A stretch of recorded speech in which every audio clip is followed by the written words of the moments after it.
அனைவருக்கும் என்னுடைய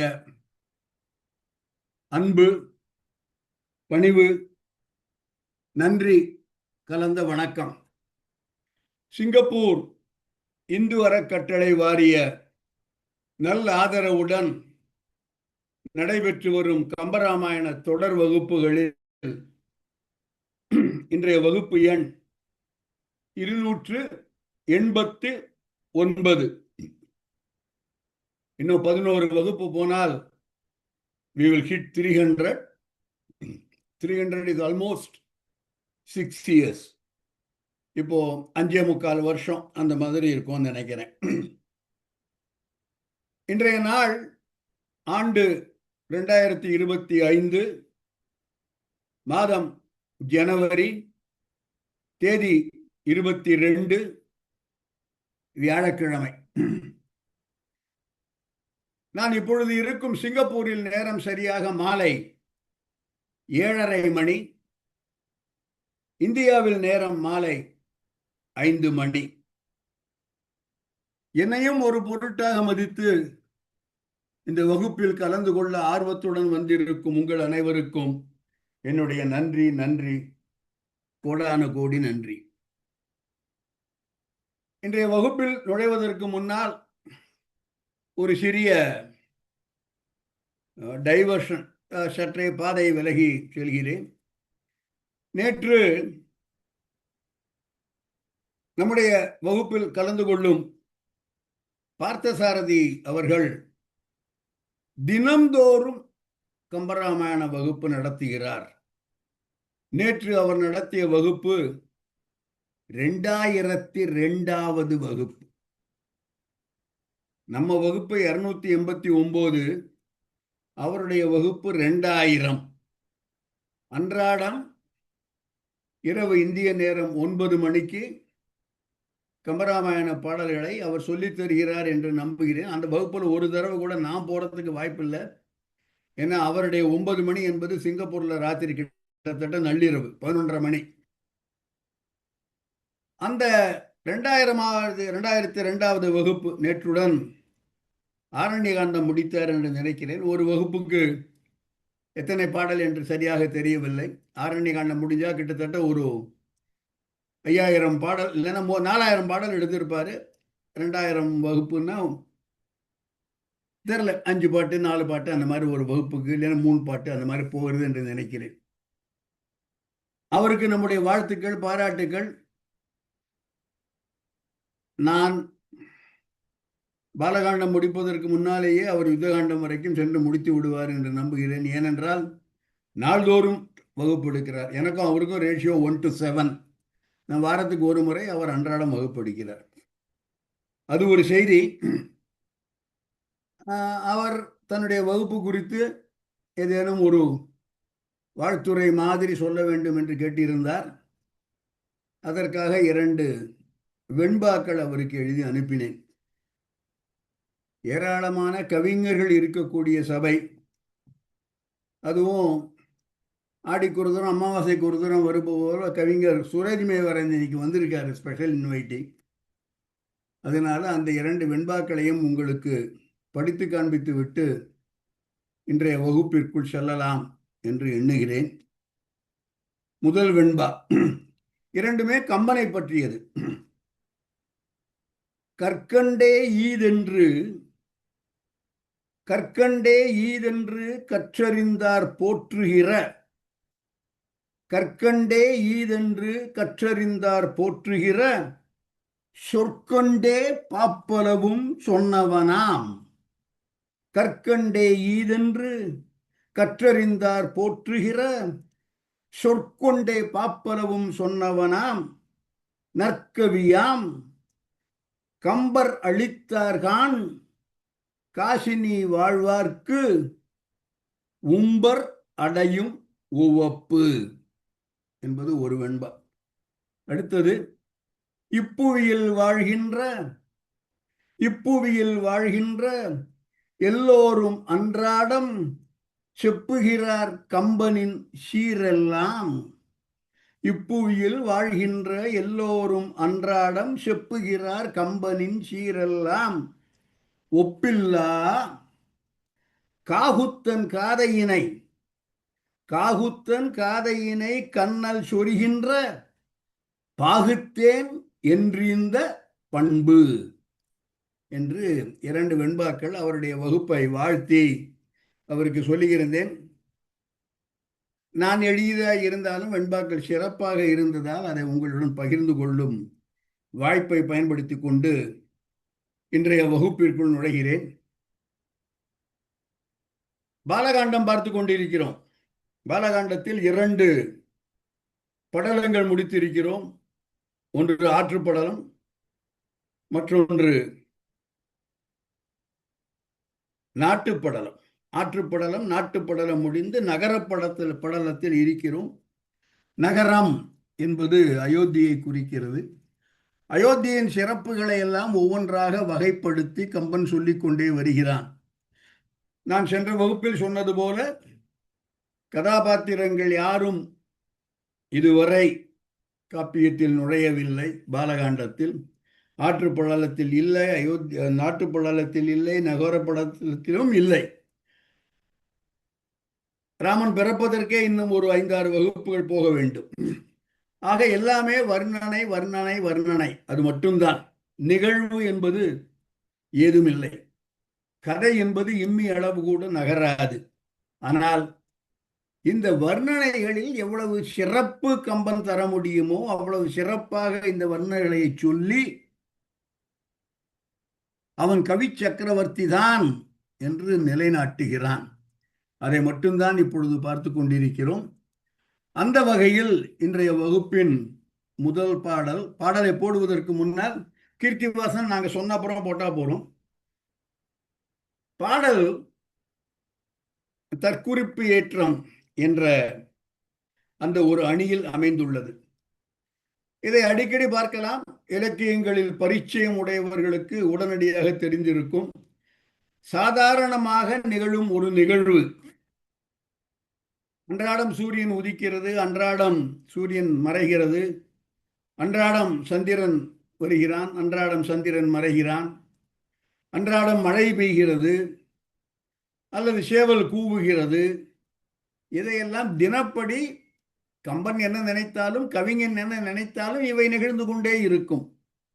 ஆனால் இந்த நிகழ்வுகளை இன்ன காரணத்திற்காகத்தான் இது நிகழ்ந்தது என்று கவிஞன் ரொம்ப அப்ராப்ரியேட்டா, ரொம்ப ரெலவன்ஸோட, மிக பொருத்தமாக சுட்டும் பொழுது இந்த தற்குறிப்பு ஏற்றம் என்பது மிக சிறப்பாக அமைகிறது. ஒரு சிறிய உதாரணம் சொல்ல முடியும், கம்பன்லேருந்தே சொல்ல முடியும். பின்னால் பார்க்க போகிறோம். அந்த எக்ஸாம்பிளுக்காக, தொடர்புக்காக அதை இப்பொழுதே சொல்கிறேன். தயரதன் இறந்து போகிறான். ராமன் நாட்டில் இல்லை. ராமனுடன் இலக்குவனும் நாட்டில் இல்லை. அடுத்தபடியாக பட்டத்துக்கு வரக்கூடியவன் பரதன், அவனும் நாட்டில் இல்லை. சதுர்கனனும் நாட்டில் இல்லை, அயோத்தி நகரத்தில் இல்லை. ஆக மன்னன் இல்லை. அடுத்தபடியாக முடிசூடக்கூடியவர்கள் யாரும் நாட்டில் இல்லை. எனவே இந்த கோசல நாடு, இந்த அயோத்தி பாதுகாப்பு இல்லாமல் இருக்கிறதே என்று இந்த நாட்டை பாதுகாப்பதற்காக நான் வருகிறேன் என்று சொல்லி சூரியன் எழுந்தான் என்பது கம்பனுடைய பார்வை. சூரியன் தசரதன் செத்து போனாலும் செத்து போகாட்டாலும் சூரியன் அன்றைக்கு காலை எழப்போகிறான். அன்னைக்கு நாட்டில் ராமன் இருந்தானா இல்லையாங்கிறது கவலை கிடையாது. ஆனால் பாதுகாவல் இல்லாமல் நாட்டை ஆள்வதற்கு யாருமே இல்லையே என்று சூரியன் வந்தான் என்று சூரியனுடைய உதயத்திற்கு, சூரியனுடைய உதயத்தை தன்னுடைய கருத்தை ஏற்றி தற்குறிப்பு ஏற்றமாக கம்பன் சொல்லுவான். அந்த பாடலை பின்னால் பார்ப்போம். அந்த வகையில் அமைந்தது இன்றைய பாடல். முதல் பாடல், இன்றைய வகுப்பின் முதல் பாடல் அயோத்தியா பாலகாண்டத்தில் நகரப்படலத்தில் உள்ள ஒரு பாடல். பாடல் சொல்லும் செய்தி இது. சரி, ஒரு ஃபர்ஸ்ட் கிளாஸ் மிக பொருத்தமான தற்குறிப்பு ஏற்ற அணி. அயோத்தி நகரத்தை சுற்றி கோட்டைக்கு மதில்கள் எழுப்பப்பட்டிருக்கின்றன. அந்த மதில் ரொம்ப உயரம். எவ்வளவு உயரம்? ரொம்ப உயரம், ரொம்ப உயரம், ரொம்ப உயரம். ஏனென்றால் அந்த மதில் விண்ணை தொடுகிறது. அவ்வளவு உயரம். இந்த உயரத்தை கம்பன் அநேகமாக எல்லா மதில்களும் இவ்வளவு உயரம் இருந்தன என்று இலங்கையை பற்றி சொல்லும் பொழுது மதில்கள் இவ்வளவு உயரமானவை என்று சொல்லுவான். அதுபோல விண்ணை முட்டும் அளவிற்கு இந்த கோட்டை மதில்கள் உயர்ந்திருந்தன. ஐயா, இந்த மதில் 10 அடி, 15 அடி, 20 அடி, 25 அடி, இல்லைன்னா 1 கிலோமீட்டர் 2 கிலோமீட்டர் உயரம் இருந்தா போறாதா? விண்ணை தொடுமளவும் உயர வேண்டுமா என்றால் கம்பனுடைய பார்வை ஆம், உயர வேண்டும். ஏனென்றால் இந்த மதில்கள் விண்ணை எட்டி பார்க்கின்றன. விண்ணில் இருக்கும் அந்த அமராவதி பட்டணம் அயோத்தியை விட சிறந்ததாக இருக்க முடியாது. அதை உறுதி செய்து கொள்வதற்காக அமராவதி பட்டணத்தை எட்டி பார்ப்பதற்காக இந்த மதில்கள் அவ்வளவு உயர்ந்தன என்று மதில் உயர்ந்ததற்கு கம்பன் சுட்டும் அவனுடைய கற்பனை, அவனுடைய தற்குறிப்பு ஏற்றம். மதில்கள் உயர்ந்தன ஏனென்றால் அயோத்தி நகரத்தை விட அமராவதி பட்டினம் சிறந்தது அன்று. அது மதிலுக்கு தெரியும் ஏற்கனவே.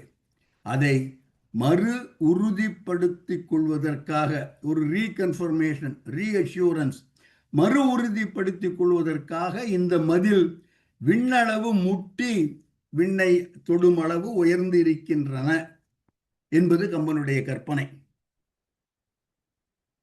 இப்பொழுது பாடலை பார்க்கலாம். முதல் பாடல் கீர்த்திவாசன்.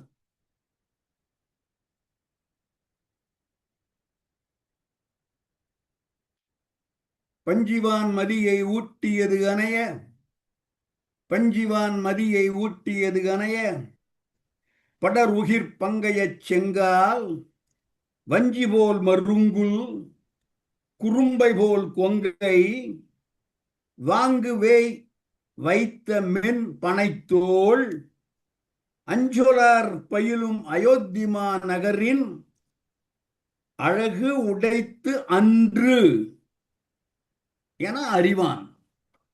இஞ்சி வான் ஓங்கி இமையவர் உலகம் காணிய எழுந்தது ஒத்து உளதே.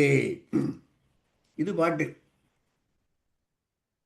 இஞ்சி, இஞ்சி என்றால் கோட்டை, கோட்டையினுடைய மதில் சுவர். 4வது லைன்ல இருக்கேன். இஞ்சி அங்கிருந்து தான் தொடங்க வேண்டும்.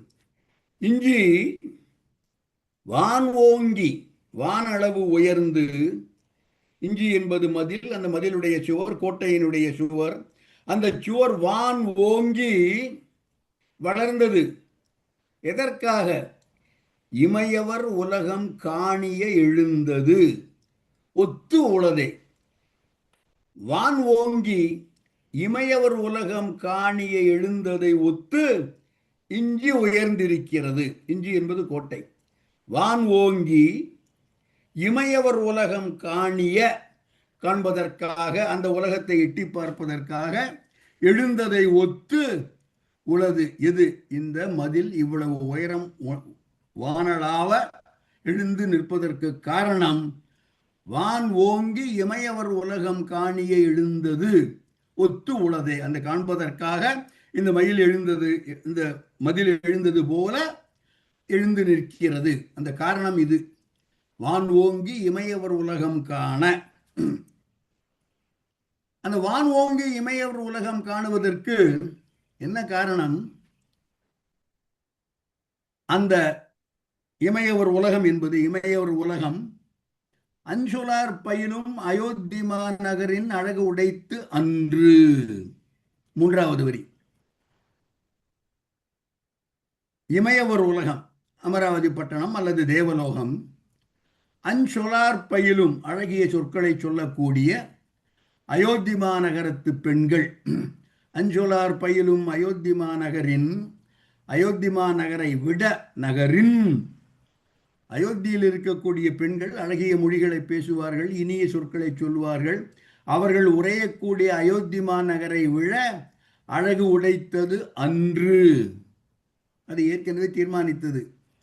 அதை அறிவான், அதை ரீகன்ஃபார்ம் பண்ணுவதற்காக அஞ்சுளார் பயிலும் அயோத்தி மாநகரின் அழகுடைத்து அன்று என்பதை அறிவான் என்பதை ரீகன்ஃபார்ம் பண்ணுவதற்காக, என்பதை ரீஅஷ்யூர் பண்ணி கொள்வதற்காக வான் ஓங்கி இமையவர் உலகம் காணிய எழுந்தது இஞ்சி என்று சொல்லும் அளவை ஒத்து உள்ளது. அந்த அளவுக்கு இந்த மதில் சுவர்கள் வானளாவ எழுந்திருக்கிறது. காரணம், அயோத்தியை விட அமராவதி பட்டினம் அழகானது அன்று என்பதை மறு உறுதிப்படுத்திக் கொள்வதற்காக இந்த கடைசி 2 லைன்ல தான் இருக்கேன் இப்போ. ஓகே, இந்த அஞ்சோலார் அழகிய சொற்களை உடையவர்கள். அஞ்சோலார் அவர்களுடைய மற்ற அழகு, மற்ற வர்ணனைகள் முதல் 2 வரிகளில் சொல்லப்படுகிறது. பஞ்சி வான்மதியை ஊட்டியது அணைய படர் உகிர். உகிர் என்றால் நகம், இங்கே கால் நகம். கால், அந்த அயோத்தி மாநகரத்து பெண்களின் கால் நகத்திற்கு செம்பஞ்சு குழம்பு பூட்டப்பட்டிருக்கிறது. பஞ்சு, பஞ்சு என்றால் செம்பஞ்சு, செம்பஞ்சு குழம்பு. பஞ்சு வான்மதியை ஊட்டியது அணைய, வானில் இருக்கும் மதி, அதற்கு செம்பஞ்சு குழம்பு பூசினால் எவ்வாறு இருக்குமோ அதுபோல அழகுடைய கால் நகங்களை படர் உகிர், உகிர் என்றால் நகம் என்று சொன்னேன், அந்த நகங்கள் காலில் இருக்கின்றன. பங்கைய செங்கால், தாமரை போன்ற கால்களை உடையவர்கள். ஸோ இந்த பெண்களின் பாதாதி கேசம் வர்ணனை தொடுகிறது. பாதத்தில் ஆரம்பிக்கும் பொழுது காலுடைய நகத்தில் ஆரம்பிக்கின்றான் கம்பன். பஞ்சு செம்பஞ்சு குழம்பு வான்மதிக்கு ஊட்டியது போல படர் உகிர் பங்கைய செங்கால். வரிசையாக காலில் இருக்கக்கூடிய நகங்களுக்கெல்லாம் செம்பஞ்சு குழம்பு பூசியது, சந்திரனுக்கே செம்பஞ்சு குழம்பு பூசியது போல இருக்கிறது என்று பாதத்தில் இந்த வர்ணனையை தொடங்குகின்றான். அடுத்தது வஞ்சி போல மருங்குல். வஞ்சி என்றால் கொடி, கொடி போன்ற இடை. பொய்யோ எனும் இடையாள் என்பான் சீதையை. இடையா, அது இல்லாதது போல் இருக்குது என்பது போல வஞ்சி போல் மருங்குல், மருங்குல் என்றால் இடை.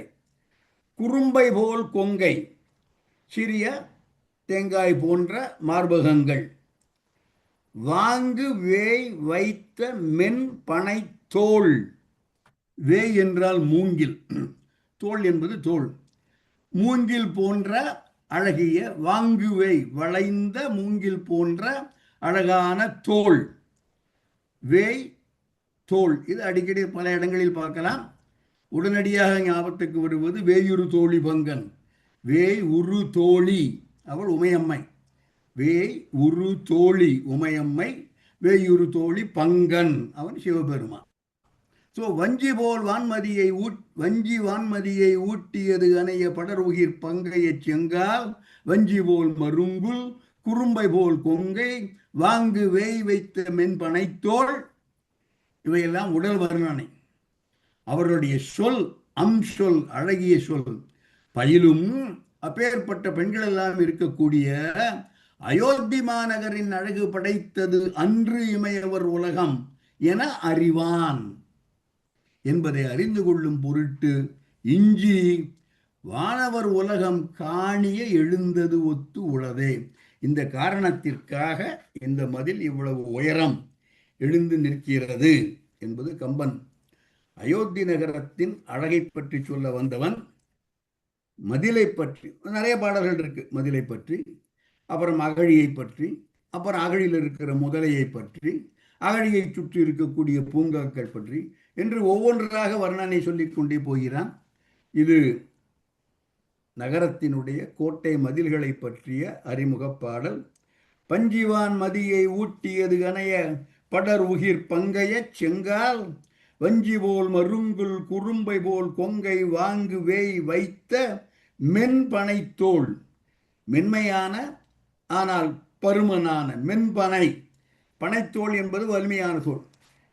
மென்பனைத்தோள் அஞ்சொலார் பயிலும் அயோத்தி மாநகரின் அழகுடைத்தது அன்று. எது? இமையவர் உலகம். அதை அறிவான் ரீகன்ஃபார்ம் பண்ணிக்கிறதுக்காக இஞ்சி வான் ஓங்கி அந்த லோகத்தை காணிய எழுந்தது ஒத்து உளது என்று முதல் பாடலில், இன்றைய வகுப்பின் முதல் பாடலில் அயோத்தி மாநகரத்து கோட்டையின் மதில்களின் வர்ணனை கம்பனால் தரப்படுகிறது. அடுத்த பாடல் போடலாம்.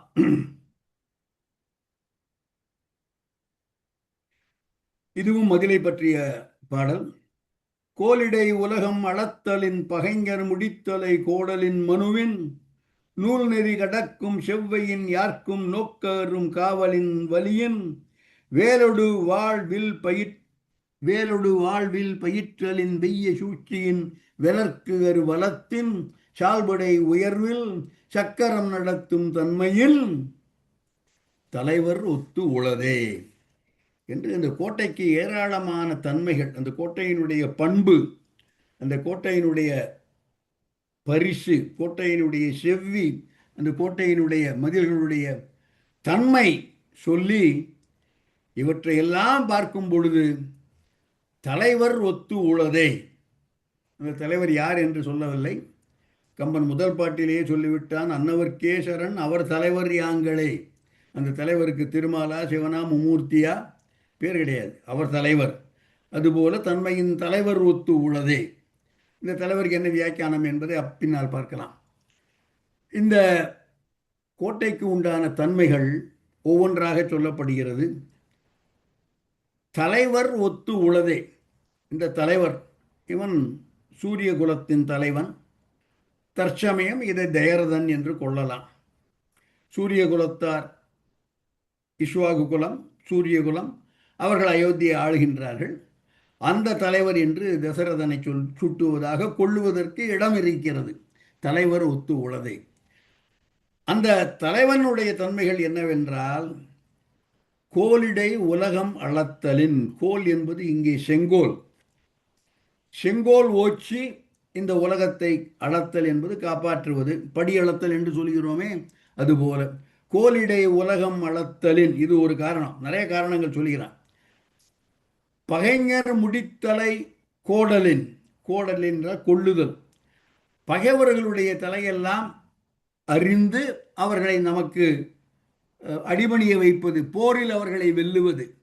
கோலிடை உலகம் அளத்தலின், ஒரு அளத்தலின், அப்படி அளத்தலாலும் பகைவர்களுடைய முடிகளை கொள்ளுவதாலும் மனுவின் நூல் நெறி நடக்கும் செவ்வையினாலும், மனுநீதி மனுநீதி சொல்லப்பட்ட நூல் என்பது அந்த சாஸ்திரங்கள், அந்த நெறிமுறைகள், அந்த மரபு. மனு நூல் என்பது மனுநீதி. அதன் வழியில் நடக்கும் செவ்வையினாலும் யாருக்கும் நோக்கரும் காவலினாலும், அயோத்தி நகரத்தினுடைய காவல் இப்பேற்பட்டது என்று எவராலும் சிந்தனையில் கூட பார்க்க முடியாது. கண்ணால் பார்க்க முடியாது, சிந்தனையிலும் பார்க்க முடியாது. யாருக்கும் நோக்கரும் காவலினாலும் வலியின் வலிமை மிகுந்த வேலொடு வாழ்வில் பயிற்றுவதாலும், அந்த கோட்டைக்குள்ளே ஏராளமான யுத்த பயிற்சிகள், படைப்பயிற்சிகள், போர் பயிற்சிகள் நடந்து கொண்டே இருக்கின்றன. இவையெல்லாம் மன்னன் செய்ய வேண்டும். ஸோ வலியின் வலிமை மிக்க வேலொடு வாழ்வில் பயிற்சி செய்வதாலும் வெய்ய சூழ்ச்சியின் வெலற்கு வலத்தின் சால்புடை உயர்வில், பெரிய வெய்ய கொடுமையான சூழ்ச்சிகள் எல்லாம் செய்தாலும் வெய்ய சூழ்ச்சியின் வெலற்கு அருவலம், வெல்லப்பட முடியாத, தோற்கடிக்கப்பட முடியாத வலிமை உடைய சால்பு, அந்த பண்பு, அதனுடைய உயர்ச்சியாலும் சக்கரம் நடக்கும் தன்மை, சக்கரம் நடத்தும் தன்மை. சக்கரம் என்பது மன்னனுடைய ஆக்ஞா சக்கரம், அவனுடைய ஆணை சக்கரம், அவனுடைய ஆழி, அதை நடத்துவதாலும் இவையெல்லாம் இந்த கோட்டையின் தன்மைகளாக கொண்டு இந்த கோட்டை என்பது தலைவரை ஒத்து உளதே. தலைவர் என்பது அயோத்தியை ஆளும் தயரதன் என்று கொள்ளலாம். கோலிடை உலகம் அளத்தலின் எத்தனை பண்பு பாருங்க. 1 கோலிடை உலகம் அளத்தலின் 1, பகைவர் முடித்தலை கோடலின் 2, மனுவின் நூல் நெறி நடக்கும் செவ்வை அது 3, யாருக்கும் நோக்கரும் காவலுடையது 4, வேல் வில் பயிற்சி தருவது 5, சூழ்ச்சியின் விலக்கு அரும் வளமுடையது. 6 சக்கரம் நடத்தும் தன்மை. 7 என்று இந்த 7 பண்புகளாலும் இந்த கோட்டையும் அந்த நாட்டை அரசாளும் மன்னனும் ஒத்திருக்கிறார்கள் என்று இவையெல்லாம் கோட்டைக்குள் நடக்கின்றன என்று கோட்டையின் அல்லது மதிலின் சிறப்பு கம்பனால் சொல்லப்படுகிறது.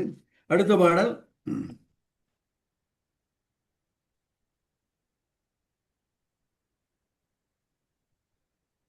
சினத்தையில் சினத்தையில் கொலை வாழ் சிலை மழு தண்டு சக்கரம் தோமரம் உலக்கை கனத்திடை உருமின் வெறுவரும் கவன் கல் என்று இவை கணிப்பு இல கொதுகின் இனத்தையும் உவனத்து இறையையும் இயங்கும் கலையும் இதம் அல நினைவார் மனத்தையும் எரியும் பொறி உள என்றால் மற்ற இனி உணர்த்துவது எவனோ. இந்த கோட்டைக்குள்ளே இருக்கக்கூடிய ஆயுதங்களின் பட்டியல் தரப்படுகிறது. இந்த ஆயுதங்களை எல்லாம் வைத்து கோட்டைக்குள்ளே பயிற்சி நடத்தப்படுகிறது என்பதை சென்ற பாடலில் பார்த்தோம். அயில் என்றால் வேல், கூர்மையான பகைவரை சினந்து அவர் மீது ஏவப்படக்கூடிய வேல். சினத்து அயில். கொலை செய்யக்கூடிய வாள். முதல் வரியில் இருக்கிறேன். சினத்து அயில் கொலை வாள் சிலை வில்லு மழு கோடரி தண்டு கதாயுதம் அல்லது உலக்கை போன்றவை சக்கரம் தோமரம் உலக்கையை திரும்ப வருது. தண்டு என்பது கதாயுதம் என்று கொள்ளலாம். சக்கரம் தோமரம் என்பது ஒரு படைக்கலத்தின் பெயர். உலக்கை கனத்திடை உருமின் வெறுவரும் கவன்கல். கவன்கல் கல் அந்த கேட்டாபுல்ட்டு அடிக்கிறோமே அந்த மாதிரிலே கவன் எறிவது, அந்த கல் எறிவது கவன்கல். அது எப்பேற்பட்ட இடியை போன்று வந்து தாக்குகின்ற உருமின் வெறுவரும் கனத்து இடை. கணம் என்றால் மேகம் என்று பொருள். மேகத்தில் தான் இடி தோன்றுகிறது. கனத்திடை உருமின், உரும் என்றால் இடி. கனத்திடை உருமின் வெறு என்றால் அச்சம், அச்சம் தரக்கூடிய கனத்திடை உருமின் வெறுவரும் கவன்கல் என்று இவை எத்தனை எத்தனை எண்ணிக்கை கணிப்பு இல. இத்தனை என்று வரையறுத்து சொல்ல முடியாத அளவில் இந்த படைக்கலங்கள் இந்த கருவிகள் எல்லாம் கோட்டைக்குள்ளே இருக்கின்றன. சினத்து அயில் கொலைவாள் சிலை மழு தண்டு சக்கரம் தோமரம் உலக்கை கனத்திடை உருமின் வெறுவரும் கவன்கள் என்று இவை கணிப்பு இல.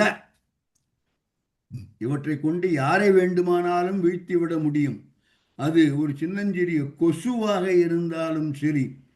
கொதுகின், கொது என்பது கொசு, கொதுகின் இனத்தையும் கொசு கூட்டங்களானாலும் சரி, அல்லது உவனத்து இறை, உவனம் என்பது பருந்து, அதனுடைய இறை என்பவன் கருடன், பருந்துகளின் தலைவன் கழுகுகளின் தலைவன் கருடன். கொசு போன்ற சின்னதாக இருந்தாலும் சரி, அல்லது கருடன் போன்ற பெரிய விரைவாக வலிமை மிகுந்து பறந்து செல்லக்கூடிய பறவையாக அந்த இனத்தானாலும் சரி, இறையையும் இயங்கும் காலை இவர்களையும் கொசு அல்லது பருந்தையோ அல்லது இறையும் இயங்கும் காலையும் இதம் அல நினைப்பார் மனத்தையும். இதம் அல நினைப்பார், நல்லவை தவிர நமக்கு கேடு நினைப்பவர்கள். இதம் அல நினைவார், இதமானதைத்தான் நினைக்க வேண்டும். மற்றவர்களுக்கு நன்மை தரும், மற்றவர்களுடைய நன்மையையே நாம் விழைய வேண்டும், நாம் நினைக்க வேண்டும். அது இல்லாமல் இதம் அல நினைவார் அவருடைய மனத்தையும் எரியும் பொறி உள. பொறி என்பது இந்திர கருவிகள் அல்லது கண்ட்ராப்ஷன் இல்லைன்னா அப்பாரட்டஸ், எரியக்கூடிய இயந்திரங்கள் அந்த கோட்டைக்குள்ளே இருக்கின்றன என்றால் மற்ற இனி உணர்த்துவது எவனோ. இதைவிட வேறு என்ன சொல்ல முடியும் இந்த கோட்டையின் சிறப்பை பற்றி என்று கோட்டைக்குள் இருக்கும் ஆயுதங்களின் பட்டியல் தரப்படுகிறது. இவை எவற்றையெல்லாம் அழிக்கக்கூடியவை என்று அவற்றின் பட்டியலும் தரப்படுகிறது. கொசு போன்ற சிறிய அளவில் இருக்கக்கூடிய அவையானாலும் சரி, அல்லது உணத்து இறையும் கருடன் போல இருக்கக்கூடிய அப்பேற்பட்ட வேகத்தில் செல்லக்கூடியதானாலும் சரி, அல்லது மற்றவர்களுக்கு தீங்கு நினைக்கக்கூடியவருடைய மனத்தையும் அது ரொம்ப முக்கியமான வார்த்தை. இதம் அலார் நினைவார் மனத்தையும், கேடு விளைவிக்கக்கூடிய சிந்தனை உடையவர்களுடைய அந்த சிந்தனை, அந்த மனம், அந்த உள்ளம், அதையும் எரியும் பொறி உள, அதையும் அழிக்கக்கூடிய பொறிகள் உள்ளன என்றால் இந்த மதிலின் சிறப்பை பற்றி வேறு என்ன சொல்ல வேண்டும்? இதில் கொசுவோ இல்லைன்னா கருடன் போன்ற பறவையோ இவையெல்லாம் பருப்பொருள், கான்கிரீட் சப்ஸ்டன்சஸ். மனம் என்பது அப்டிராக்ட் திங். அந்த மனத்தையும் கூட அழிக்கக்கூடிய வலிமை உடைய பொறிகள் உள்ளன. அப்பேற்பட்ட ஆயுதங்களை எரியக்கூடிய, அந்த ஆயுதங்களை வீசக்கூடிய, அந்த ஆயுதங்களை பாய்ச்சக்கூடிய, செலுத்தக்கூடிய பொறிகள் உள்ள கோட்டை இது என்று மனத்தையும் எரியும் பொறி என்பது கம்பனுடைய இது. கம்பனில் பல இடங்களில் நான் ரொம்ப நாளைக்கு முன்னால் ஒரு புத்தகம் எழுதினேன், கம்பன் காட்டும் கணைகள் என்று. ராமன் ஏவும் அம்புகள் எல்லாமே பருப்பொருள் மீதுதான் ஏவப்பட வேண்டும் என்பது இல்லை.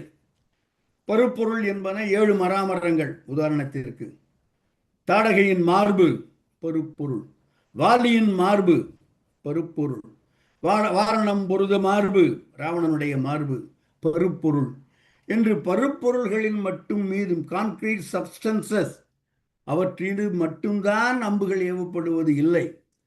பரசுராமனின் தவ வலிமையை முற்றுமாக வாங்கி கொண்டு வா என்று ஒரு அம்பு ஏவுகிறான் இராமன். பாலகாண்டத்திலேயே பார்க்க போகிறோம். பரசுராமனுடைய தவ வலிமை என்பது ஒரு பருப்பொருள் அன்று, அது ஒரு அப்டிராக்ட் திங். அதையும் பெற்றுக்கொண்டு வா என்று அம்பு ஏவப்படுகிறது. அதுபோல மனத்தையும் எரியும் பொறி இதம் அல நினைவார் மனத்தையும், இறையும் காலையும், ஒரு நொடி கூட மற்றவருக்கு நல்லது இல்லாமல் எல்லாவற்றையும் தீங்காகவே எண்ணக்கூடியவர்கள், அவர்களுடைய மனத்தையும் எரிக்கக்கூடிய, மனத்தையும் அழிக்கக்கூடிய பொறிகள் உள்ள கோட்டை. இந்த மனத்தையும் எரியும் என்று சொல்லும் பொழுது கம்பனுடைய மற்றொரு பாடல் எனக்கு ஞாபகம் வருகிறது. இது எடுத்துடலாம். இதோட ரெஃபரன்ஸ் மனத்தையும் எரியும் பொறி என்பதற்கான இந்த பாடலுடைய ஒரு வால். ராவணன் போர் நடக்கிறது. முதல் நாள் போர். ராவணன் எல்லாவற்றையும் இழந்து வெறுங்கையோடு நிற்கிறான். ரொம்ப புகழ்பெற்ற பாடல், எல்லோருக்கும் தெரிந்திருக்கும். ஆளையா உனக்கு அமைந்த எல்லாம் மாருதம் மறைந்த பூளையாயின கண்டாய், போர்க்கு இனி இன்று போய் நாளை வா என்று சொல்லப்பட்டது. வாரணம் பொருது மார்பும் வரையினை எடுத்த தோளும் நாரத முனிவர் கேட்ப நயம்பட உரைத்த நாவும் தாரணி மௌலி புத்தும் சங்கரன் கொடுத்த வாளும் வீரமும் களத்தே போட்டு வெறுங்கையே நின்றான். அவன் திரும்ப போறான் இலங்கைக்கு. அவனுடைய தாய்மாமன் மாலியவான் வந்து கேட்கிறார் என்ன நடந்தது என்று. அப்பொழுது சொல்கிறான், ராமனுடைய அம்பு எப்பேற்பட்ட ஆற்றல் உடையது என்று சொல்லும் பொழுது குறிப்பாக பருப்பொருள்களை மட்டுமல்லாமல் அனைத்தையும் தீர்க்கக்கூடிய, அனைத்தையும் அழிக்கக்கூடிய வலிமை உடையது ராமனுடைய அம்பு என்று சொல்லும் பொழுது நினைக்கக்கூடிய மனத்தையும் தீக்கும் என்று. மனம் என்பது ஒரு அப்டிராக்ட் பொருள், கருப்பொருள் அன்று. அதையும் அழிக்கக்கூடிய ஆற்றல் உடையது என்று ராமனுடைய அம்பை பற்றி புகழ்ந்து ராவணன் சொல்லுவான். ஒத்த கருத்து என்பதால் அந்த பாடலை இப்பொழுது பார்க்கலாம். கீர்த்திவாசன் இந்த பாடல் எழுவான்.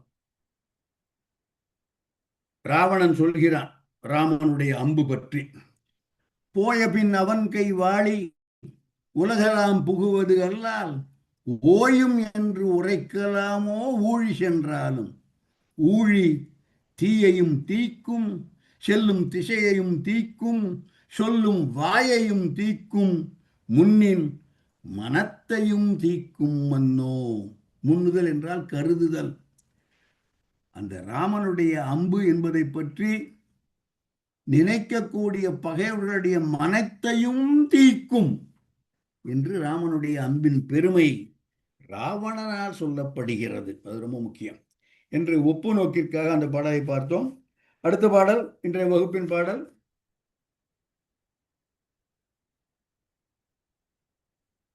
பூணினும் புகழே அமையும் என்று இணைய பொற்பில் நின்று உயிர் நனி புறக்கும் யானர் திசைக்கும் இருள் அற இமைக்கும் இரவி தன் குல முதல் நிருபர் சேனையும் கடந்து திசையையும் கடந்து திகிரியும் செந்தனி கோலும் ஆணையும் காக்கும் ஆயினும் நகருக்கு அணி என இயற்றியது அன்றே. ஒரு அருமையான பாடல். இந்த மதில் எழுப்பப்பட்டிருக்கிறது அயோத்தி நகரத்தை சுற்றி. மதில் மிகச் சிறப்புடையது. அந்த மதில் எவ்வாறு கட்டப்பட்டிருக்கிறது, எவ்வளவு உயரம், அதுக்குள்ள என்னெல்லாம் கான்ட்ராப்ஷன் இருக்கு, எல்லாம் பார்த்தோம். அந்த மதில் காவலுக்காக எழுப்பப்பட்டது அன்று என்பது கம்பனுடைய பதிவு. அப்பொழுது இந்த மதில் எதற்காக எழுப்பப்பட்டது? காவலுக்காக அன்று, கவினுக்காக. கவின் என்றால் அழகு. காவலுக்காக எழுப்பப்பட்ட மதில் அன்று, கவினுக்காக எழுப்பப்பட்ட மதில். கவின் என்றால் அழகு என்று சொன்னேன். அதைத்தான் கடைசி வரியில் சொல்கிறான், நகருக்கு அணி என இயற்றியது. அணி என்றால் அணிகலன், அழகு. அந்த அயோத்தி நகருக்கு அழகு சேர்ப்பதற்காக நகருக்கு அணி என கடைசி லைன்ல இருக்கேன், நகருக்கு அணி என இயற்றியது அன்றே என்பது அசை. இந்த மதில் நகருக்கு அணி என இயற்றியது, அது ஒரு கன்க்ளூஷன். அதற்காகவே இந்த மதில் எழுப்பப்பட்டது. காவலுக்கு அன்று, அழகுக்காக எழுப்பப்பட்டது. ஏனென்றால் இந்த நகருக்கு காவல் தேவையில்லை இந்த மதில் மூலமாக. ஏனென்றால் ஏராளமான வேறு காவல்கள் இருக்கின்றன. அவை அந்த எவையெல்லாம் காக்கின்றன என்பதை முதல் 3 அடிகளில் சொல்கிறான். கடைசி அடியில் ஆணையும் காக்கும் ஆயினும், இவையெல்லாம் இந்த நகரத்தை காப்பதனால், காக்கும் ஆயினும், இந்த தன்மைகள் எல்லாம், இந்த ஏற்பாடுகள் எல்லாம், இந்த அரேஞ்ச்மெண்ட்ஸ் எல்லாம் இந்த நகரத்தை காப்பதால் நகருக்கு அணி என இயற்றியது அன்றே. காவலுக்காக அன்று, கவினுக்காக. எவையெல்லாம் இந்த நகரத்தை காக்கின்றன? பூணினின் புகழே அமையும் என்று இணைய பொற்பில் நின்று உயிர் நனி புறக்கும் யானர் என் திசைக்கும் இருள் அற இமைக்கும் இரவி தன் முதல் நிருபர். அந்த நிருபர் என்றவர் மன்னன், வேந்தன். எப்பேற்பட்ட வேந்தர்களால் இந்த நகரம் ஆளப்படுகிறது? பூணினும் புகழே அமையும். பூண் என்பது பூணப்படுவது, நகைகள், அணிகலன்கள். எவ்வளவுதான் நீங்க கையில, காலத்துல, தோல்ல, மார்புல, காதல குண்டலம் என்று ஏராளமான அணிகள் நீங்கள் போட்டுக்கொண்டாலும் அவற்றால் உங்களுக்கு சிறப்பு வரப்போவது இல்லை. புகழே அமையும். உன்னுடைய நல்ல செயல்கள், உன்னை பற்றி மற்றவர்கள் சொல்லும் நல்ல வார்த்தைகள், உன்னுடைய புகழ்தான் உனக்கு உண்மையான அணிகலன்களே ஒழிய நீ பூணக்கூடியவை எவையும் அணிகலன் அன்று என்று இணைய பொற்பில் நின்று. அப்பேற்பட்ட ஒரு கொள்கை, அப்பேற்பட்ட ஒரு தன்மை, அப்பேற்பட்ட ஒரு நெறிமுறையில் நிற்கக்கூடிய பூணினும் நகைகளை விட நகைகளுக்கும் மேலாக புகழே அமையும் என்று இணைய பொற்பில் நின்று உயிர் நனி புறக்கும். புறத்தல் என்றால் காத்தல், உயிர்களை காப்பாற்றுகின்ற இவர்கள் யார்? இரவி தன் குல நிருபர். சூரிய வம்சம், இரவி தன் குல முதல் நிருபர். யானர் என் திசைக்கும் இருள் அற இமைக்கும் இரவி. சூரியனை பேர்பட்டவன். இவர்கள் சூரிய குலத்தின் தலைவர்கள். அந்த சூரியனை பேர்பட்டவன் என்றால், யானர் என்றால் அழகு என்று பொருள். அழகுடைய 8 திசைகளுக்கும் இருள் அற இமைக்கும் இரவி. இருளை எல்லா இடத்திலும் போக்குகின்ற, இருளை அகற்றுகின்ற இரவி தன் குல முதல் நிருபர். அந்த சூரிய குல வம்சத்தைச் சேர்ந்த மன்னர்கள். அவர்கள் பூனை விட புகழே சிறந்தது என்று நினைக்கும் பொற்பில் நிற்பார்கள். பொற்பு என்பது அப்பேற்பட்ட ஒரு சிறந்த கொள்கை. அதில் நின்று உலகத்தை காப்பவர்கள். உயிர் நனி புறக்கும் அந்த நிருபர்கள் சேனையும் கடந்து. அந்த அப்பேற்பட்ட மன்னர்கள். சேன் என்பது தூரம், தொலைவு.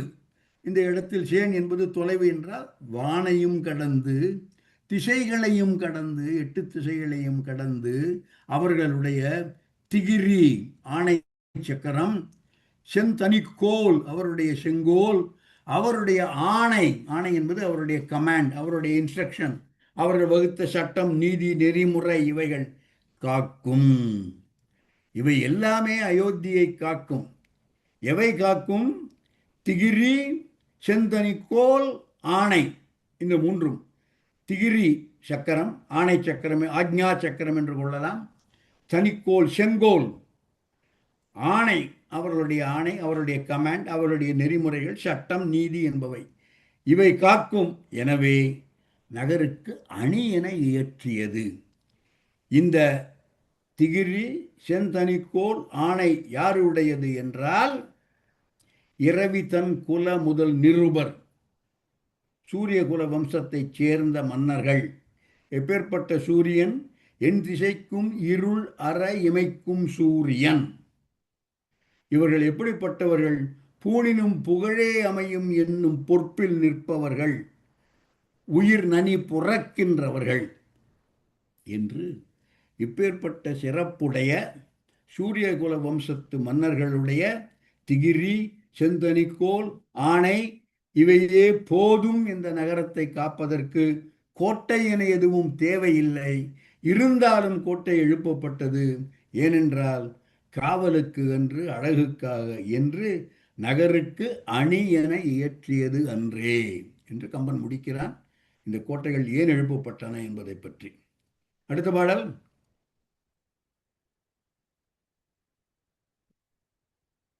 இதை எடுத்துடலாம், அந்த பாடலுக்கு அப்புறம் வரேன். ஒரு ஒரு இந்த பாடலே சொன்னேன், பூணினும் அழகே அமையும். பூண் என்பது பூணப்படுவை என்று சொன்னேன். நகைகள், அணிகலன்கள். இவை உண்மையில் அணிகலன்கள் அல்ல. இவை உண்மையான அழகு சேர்ப்பவை அல்ல. எவை உண்மையான அழகு சேர்ப்பவை என்றால் நல்ல குணங்கள், நல்ல அறநெறியில் செல்லுதல், 4 பேர் உன்னை பந்து புகழ்வாக பேசுவது, இவைகளே உண்மையான அணிகலன் என்று பூணினும் புகழே அமையும் என்பது இந்த பாடலில் சொல்லப்பட்ட வார்த்தை. அதை கம்பன் மற்றொரு இடத்தில் மிகச்சிறப்பாக ராமனுக்கு ஏற்றி சொல்கிறான். சொல்பவள் சீதை. ராமனுக்கு என்று அணிகலன்கள் ஏதும் கிடையாது. ஆனால் அவன் ஏராளமான அணிகலன்களை பூண்டு கொண்டிருக்கின்றான். காதில் போட்டுருக்கான், கையில் போட்டுருக்கான், மார்பில் போட்டுருக்கான், ரிஸ்டில் போட்டுருக்கான். ஏராளமான நகைகள், அணிகலன்கள் ராமன் தரித்திருக்கின்றான். அவைதான் உண்மையான அணிகலன்கள் என்று சீதை சொல்லி ராவணனுடன் வாதாடுகின்றான். மாயா சனக படலத்தில் அவள் சொல்லுபவை ராமன் பூண்டுள்ள அணிகலன்கள், ராமன் பூட்டியுள்ள நகைகள் எல்லாம் நற்குணங்கள் என்னும் நகை என்பது சீதையினுடைய கன்க்ளூஷன். அவன் நகைகள் அணிவதில்லை, நற்குணங்களையே அணிகலன்களாக அணிந்து கொண்டுள்ளான் என்று சீதை ராவணனுக்கு எடுத்து சொல்கிறார். பாடலை பார்க்கலாம் கீர்த்திவாசன். இப்போ பாடலை போடலாம். வால் பாடல். ஊனில யாக்கை பேணி, ஊன் நில யாக்கை பேணி, உயர்புர்கள் சூடாதுன்முன் நானிலாது இருந்தேன் அல்லேன், நவை அரு குணங்கள் என்னும் பூணெலாம் பொருத்த மேனி புண்ணிய மூர்த்தி தன்னை காணலாம் இன்னும் என்னும் காதலால் இருந்தேன் கண்டாய். ராவணன் வந்து கெஞ்சனான், என்னை எப்படியாவது ஏற்றுக்கொள் என்று. அப்பொழுது சீதை சொல்கிறாள், நான் ஏன் இன்னும் உயிரோடு இருக்கிறேன் தெரியுமா? புண்ணியமூர்த்தி தன்னை காணலாம் என்னும் காதலால். புண்ணியமூர்த்தி தன்னை, ராமனை காணலாம், எப்படியும் என்னை வந்து காப்பாற்றி விடுவான் என்று அவனை கட்டாயம் நான் கண்டு விடுவேன். நீ வஞ்சனையாக என்னை தூக்கி கொண்டு வந்து இங்கே சிறை வைத்திருந்தாலும் புண்ணியமூர்த்தி தன்னை காணலாம் என்னும் காதலால், அந்த ஒரு ஆசையால் இன்னும் இருந்தேன். கண்டாய், அந்த புண்ணியமூர்த்தி எப்பேற்பட்டவன்? நவையறு குணங்கள் என்னும் பூணலாம் பொறுத்த மேனி. நவை அரு குணங்கள், தீமை என்பது எதுவும் இல்லாமல் பூணலாம் பொறுத்த மேனி. நவை அரு குணங்கள், தீமைகளை எல்லாம் போக்கக்கூடிய என்று குணங்களெல்லாம் பொறுத்த அணிந்து கொண்டிருக்கின்ற தரித்த மேனி புண்ணியமூர்த்தி அவன். அவனை காணலாம் என்ற ஆசையில் இன்னும் உயிரோடு இருக்கிறேன் என்பது சீதை ராவணனுக்கு சொல்லும் பாடல். அடுத்த பாடல், இப்போ ஒரு மதிலை பற்றி மீண்டும் மதிலுக்கு வருகிறோம். அன்னமா மதிலுக்கு ஆழி, அன்னமால் மதிலுக்கு ஆழிமால் வரையை அலைகடல் சூழ்ந்தன அகழி பொன்விலை மகளிர் மனம் என கீழே போய் புன்கவி என தெளிவு இன்றி கன்னியர் அல்குல் தடம் என யார்க்கும் படிவரும் காப்பினது ஆகி நன்னறி விளக்கும் பொறி என எரியும் கராத்தது நவில் உற்றது நாம். சென்ற பாடல் வரை நாம் மதிலை பற்றி சொல்லிக் கொண்டு வந்தோம். இப்பொழுது அகழியை பற்றி சொல்லப் போகிறோம். நவில் உற்றது நாம், கடைசி 3 வார்த்தைகள். நாம் இப்பொழுது சொல்லப்போவது மதிலை பற்றிய செய்தி அன்று, மதிலைக்கு வெளியே இருக்கக்கூடிய அகழியை பற்றிய செய்தி என்று அந்த அகழியின் வர்ணனை சொல்லப்படுகிறது. அன்ன மால் மதிலுக்கு ஆழிமால் வரையை அலைகடல் சூழ்ந்தன. ஒரு பெரிய கடல் போல அகழி என்பது அவ்வளவு சின்னதா அல்ல, பெரிய கடல் போல அந்த மதிலை சூழ்ந்திருந்தது அகழி. அன்ன மாமதிலுக்கு ஆழிமால் வரையை, அந்த மதில் வரை, வரை என்பது மலை போல, அப்பேற்பட்ட உயரமான அன்னமால் வரை மதிலுக்கு அலைகடல் சூழ்ந்தன அகழி, கடலை போல சூழ்ந்து கொண்டிருந்தன அகழி. அவை எப்பேற்பட்ட அகழி என்றால் ரொம்ப ரொம்ப ரொம்ப ரொம்ப ஆழமான அகழி. எவ்வளவு ஆழமானது? உலகத்திலேயே ரொம்ப ஆழமானது. கீழே கீழே கீழே கீழே போய்கொண்டிருக்கிறது. தாழ்ந்தது தாழ்ந்தது தாழ்ந்தது. எது ரொம்ப தாழ்ந்தது என்றால் விலைமகளிர் மனம் என்பது கம்பனின் பதிவு. விலைமகளிர் மனம், காசுக்காக உடம்பை விற்கக்கூடிய விலைமகளிர், அவர்களுடைய மனம் எவ்வளவு கீழானதோ அதுபோல அந்த அகழி கீழே ஆழமாக இருக்கிறது. இது ஒரு அகழியின் கீழ்மைத்தன்மைக்கு, அகழியின் ஆழத்திற்கு, எவ்வளவு கீழே போய்விட்டது என்பதற்கான ஒரு சொல் பொன்விலை மகளிர் மனம். விலைமாதர் அல்லது வேசியருடைய மனம் எவ்வளவு கீழ்மையானதோ அந்த அளவு கீழ்மையா, அவ்வளவு ஆழத்தில் இருக்கக்கூடிய அகழி. புன்கவி, அசிங்கமான ஒரு பாடல், அது எவ்வளவு கீழானதோ. நல்லா பார்த்துங்க, அசிங்கமான பாடல் என்பது விலைமகளிர் மனம் போல கீழானது என்பது கம்பனுடைய பதிவு. விலைமகளிர் மனம் போல கீழானது அகழி, அவ்வளவு ஆழமானது, அவ்வளவு கீழே இருப்பது, அவ்வளவு பள்ளத்தில் இருப்பது.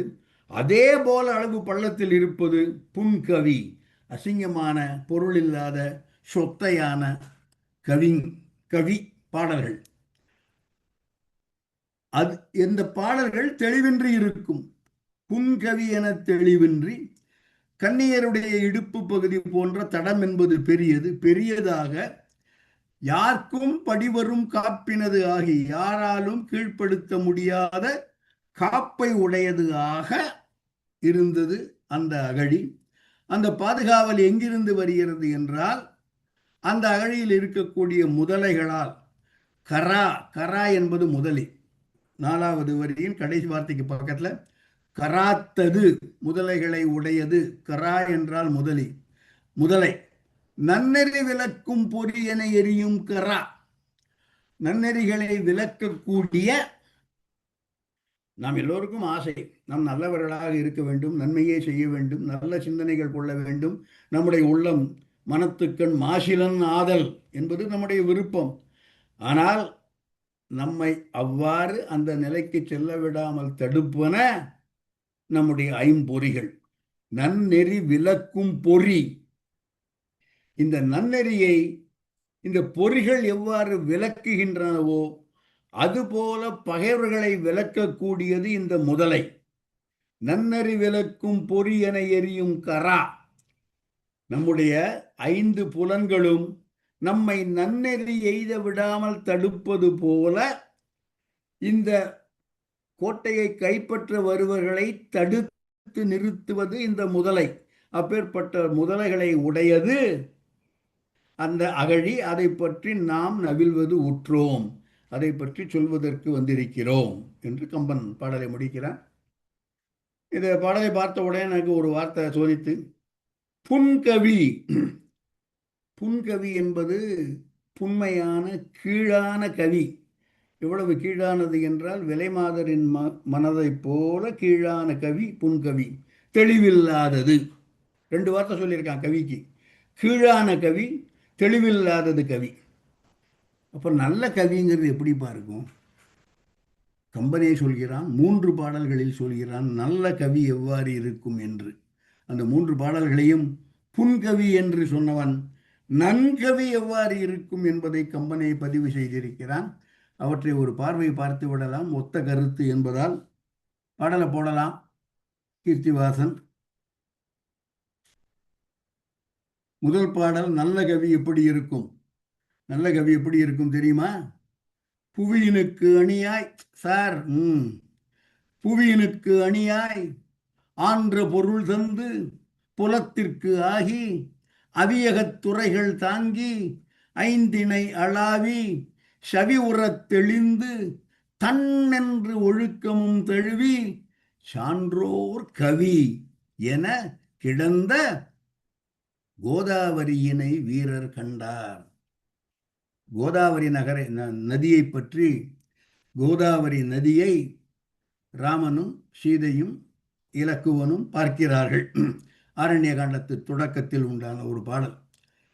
நல்ல கவி எவ்வாறு இருக்க வேண்டும்? புவியனுக்கு அணியாக இருக்க வேண்டும், ஆன்ற பொருள் தர வேண்டும், புலத்திற்கு ஆகி இந்த உலகத்திற்கு நன்மை பயக்கக்கூடிய முறையில் அமைய வேண்டும். புவியினுக்கு அணியாய் ஆன்ற பொருள் தந்து புலத்திற்கு ஆகி அகத்துறைகள் தாங்கி ஐந்திணை நெறிகள் அளாவி சவி உறத் தெளிந்து.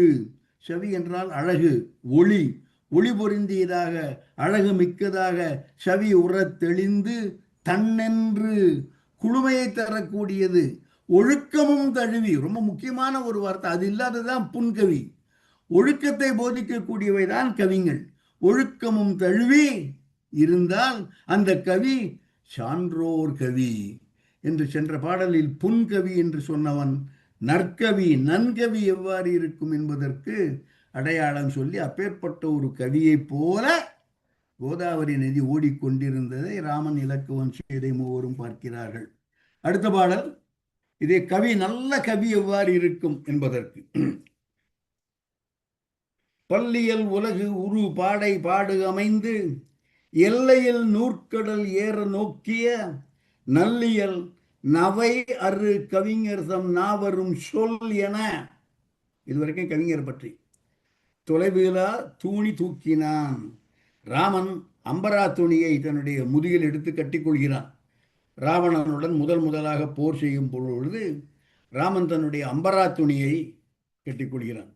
அம்பரா துணியிலிருந்து ஒரு எண்ட்லெஸ் சப்ளை ஆஃப் அம்பு வந்து கொண்டே இருக்கும்.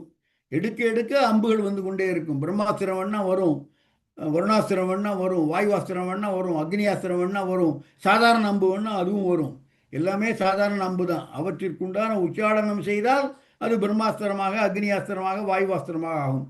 எண்ட்லெஸ் அம்பு சப்ளை. அந்த அம்புகள் ஒவ்வொன்றும் எவ்வாறு என்றால் கவிஞரின் சொல் என. தொலைவு இலா, எண்டில் இறுதியே கிடையாது, எடுக்க எடுக்க வந்து கொண்டே இருக்கும். அக்ஷயபாத்திரம் மாதிரி ஒரு அம்பரா துணி முதுகில் வைத்து கொண்டிருக்கிறான் ராமன். அதை கட்டிக்கொள்கிறான். எப்பேற்பட்ட சொல் அதிலிருந்து வரும் என்றால் பல்லியல் உலகு உரு பாடை பாடு அமைந்து. பாடை என்பது பாஷை.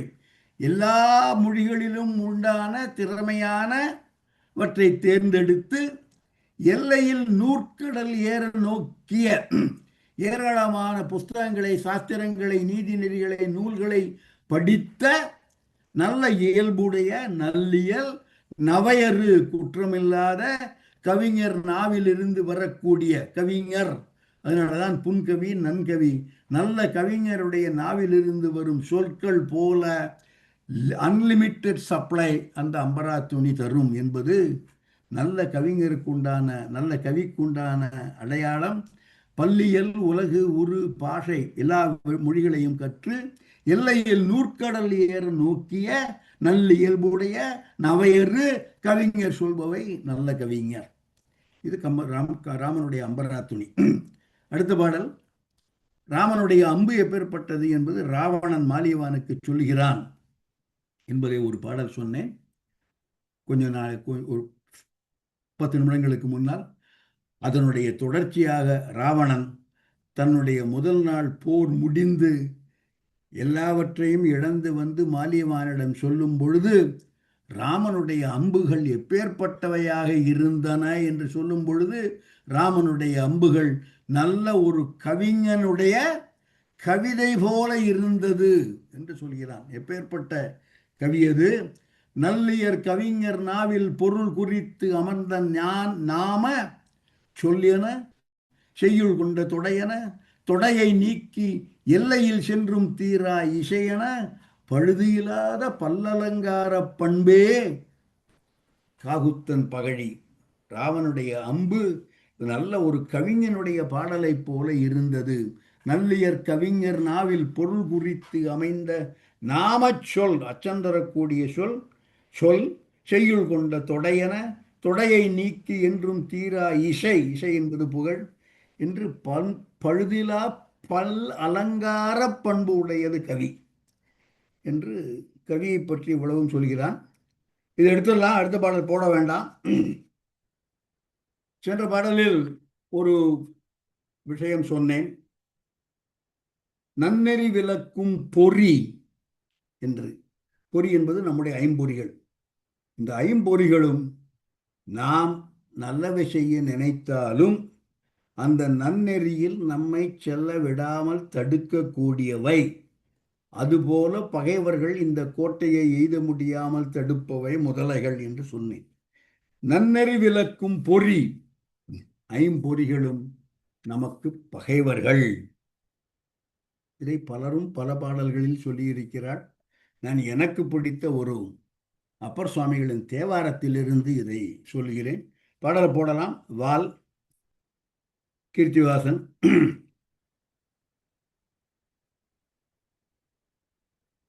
அடுத்த பாடல் அப்பர் சுவாமிகள் தேவாரம். வெய்யுளை விளக்கை ஏற்றி வேண்டளவு உயரத் தோண்டி உய்வதோர் உபாயம் பற்றி உகக்கின்றேன். ஆனால் உகவா வண்ணம் ஐவரை அகத்தீர் வைத்தீர். ஐவரை அகத்தே வைத்தீர், அவர்களே வலியர். சாலச் செய்வது ஒன்றும் அறிய மாட்டேன் திருப்புகலூரன் நீரே. என்ன ஒரு வார்த்தை சொல்றார் பாருங்க, ஐவரை அகத்தே வைத்தீர். அது மட்டும் இல்லை, அவர்களே வலியர். நான் என்ன பண்ணினாலும் இந்த எனக்குள்ள இருக்கிற இந்த 5 பேர், மெய்வாய் கண் மூக்கு செவி என்று இந்த 5 பேரும் அவர்களே வலியர். அவர்களை மீறி சாலச் செய்வது ஒன்று அறிய மாட்டேன். உய்வதோர் உபாயம் பற்றி உகக்கின்றேன். ஆனால் உகவா வண்ணம் ஐவரே அகத்தை வைத்தீர். என்னை அந்த நிலையை உவகா வண்ணம் ஐவரை உள்ளே வைத்தீர் என்று 5 பேர் எனக்குள்ள இருந்து ஆட்டுறாங்கய்யா, என்னமா என்னை போட்டு ஆட்டுறாங்க என்று ஐம்பொறிகளால் நாம் அவர்கள்தான் நம்மை கட்டுப்படுத்துகிறார்கள். அவர்களே வலியர். ஒப்பற்ற ஒரு வார்த்தை இது. ஐவரை அகத்தை வைத்தீர், அவர்களே வலியர். நெத்தி அடி அடிச்சுட்டு போயிடுறார் அப்பர் சுவாமிகள். அடுத்த பாடல் மீண்டும் கம்பனுக்கு வருகிறோம். கம்பனுடைய அயோத்திய நகரத்தை காக்கின்ற அகழி மதில் சுவர் இவற்றை பற்றி பார்த்து கொண்டிருக்கிறோம். அகழி எவ்வளவு ஆழமானது என்பதற்கு சென்ற பாடலில் பார்த்தோம். வேசியர்களுடைய மனம் போல, புன்கவி போல அவ்வளவு கீழ்மையானது என்று அந்த ஆழத்தை பற்றி மீண்டும் ஒரு பாடல் சொல்கிறான் கம்பன். ஏகுகின்ற தம் கணங்களோடும் எல்லை காண்கிலா நாகம் ஒன்று அகல் கிடங்கை நாம வேலையாமென மேகம் மொண்டு கொண்டு எழுந்து விண் தொடர்ந்த குன்றம் என்று ஆகம் நொந்து நின்று தாரை மதிர்கண் வீசுமே. படிக்க கொஞ்சம் கஷ்டமா இருக்கும், பட் கொஞ்சமா உள்ள போயிடலாம்.